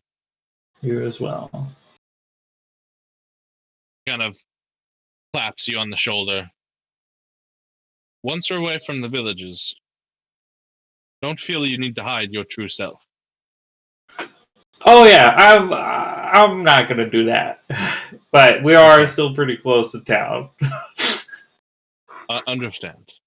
Yeah, And it's kind of like that pat that ends with his hand on his shoulder. Then he gives you like that reassuring squeeze, yeah. and then he turns and leaves. Okay.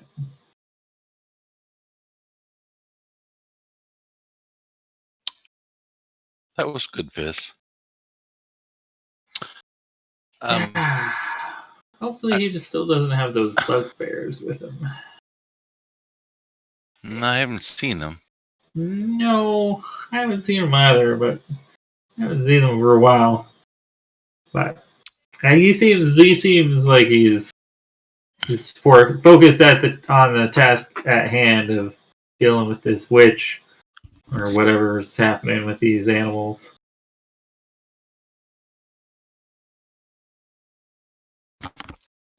You might have to.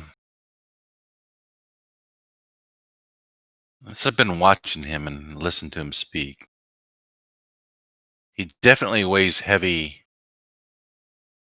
what he would consider right and wrong from a justice or injustice point of view. Like there's a code. You're a little bit looser with the code. Yeah. I'll So be on my best behavior. Is that what you're... I'll be on my best behavior. I'm thinking you're going to have times when you're going to want to do things your way, which is quite effective at times. But might want to be careful how he takes that. Yeah. Duly noted, Ethereum. Duly noted. But I'm glad you opened up to him. Hopefully he'll open up to us more. Yeah. If we can get him to sleep in our camp, I'll work on that. We can do things my way. What's that? You wouldn't like it. Probably not. But your way has a place in all this as well. Raoul's just sitting there and watching as he drinks some of his cider. Oh, that reminds me. I was going to show you guys something. Puts down his glass. Watch this. He's going to walk up to a tree. Be like, I'm now much stronger. And what? Before you roll, I know what you're about to try and do. Describe the type and size of tree that you pick. As I feel that is important before we see the roll. All he's wanting to do is just pull a branch off. But he's like trying to find like a big thick one. Okay. Like one that would like be hard for a normal person to like just pull down. Okay. Are there maple trees in the area? Understood. Yes. No, I wasn't going to punch a tree. Oh yeah, but go ahead and make a strength check. They aren't punches trees. Yeah, man. He's about to obliterate a tree, I think. Ah! He goes over, alright, watch this. And he goes up to this thick branch. It's about this thick, nice, big, healthy maple. And he jumps up and grabs it. And then just dangles there. Is that right? Only like a +2 to strength? Yeah. Yeah. Force strength. Okay. Force strength would give you a +2. If he was at 10 before, now he's at 14. He was at 10. I'm hovering on his thing. Well, wow, Raoul. You hang there so well. Yeah. Exactly. Start your upside down thing. Now look, I can pick myself up. He like starts doing pull-ups. Acting like this is what you meant to do. Not this well. You do like 2 before your grasp slips because you rolled a 4 and you fall. Usually, after a long day like that, I can't do anything physically. Hmm. Now I can do 2 pull-ups. Nathan, should we dump his ale? I think he might be drunk. Hey, he's having fun. I was Okay. hoping for a better How many roll. pints have you had, Raul? This is my first one. I've already told you. It takes about 10 glasses before I even start feeling anything. Okay, that's what you say. I can outdrink anyone in this caravan. You'll drink anyone in this caravan. Please don't turn us into beverages, Raul. I thought you said you didn't like the taste of your acid breath, whatever thing. What? Oh, I do hate the taste of my acid breath. Where did that get brought up? I don't know. You said you were gonna. I was going to drink you under the table. Oh, drink me under the table. Well, you first said just drink anyone, and that's the only way I could think that you could drink any of us is if No, you I said out drink anyone. Oh, Oh, ouch. God. Ouch, I'm drink. I'm Okay. not a monster. It's hard for me to understand him too. His face looks funny when he says his words, so Yeah. I'm still trying to get it good. It must have been muffled when he fell and hit the ground. Was it out or out?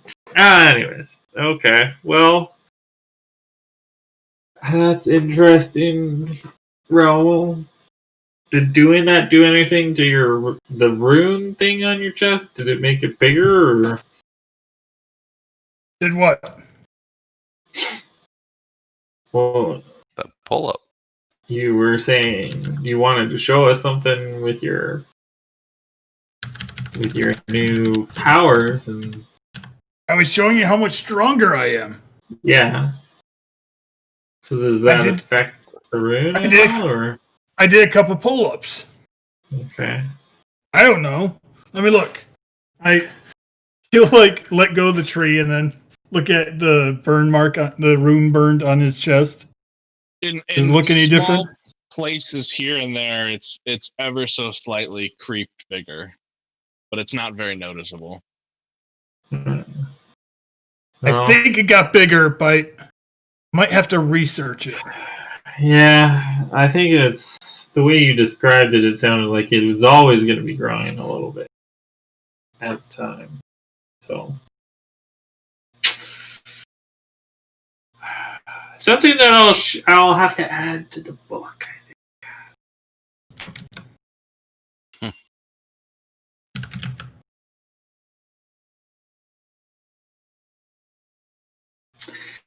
Well, are we going to set watches tonight, or are people feeling safe enough by the farms? I think Jiraiya said we're safe here. Well, I'm gonna turn in then. It's getting pretty late. We have a lot more walking to do tomorrow. The next day. And the next day.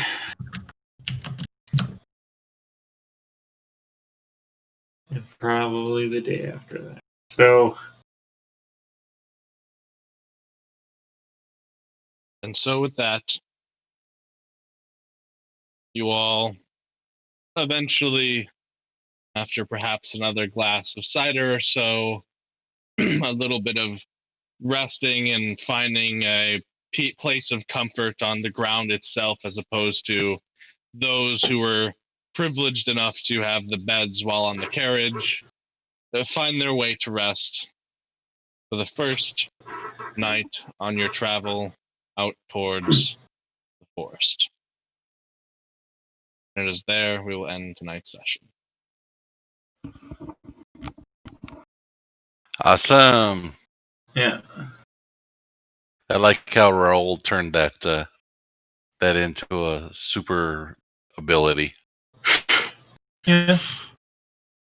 Keeping Yeah. it positive. That's right. I like that how you did that. And for stream, our next game will be Tuesday evening for Pokemon. Feel free to join us then. And until then, have a wonderful night.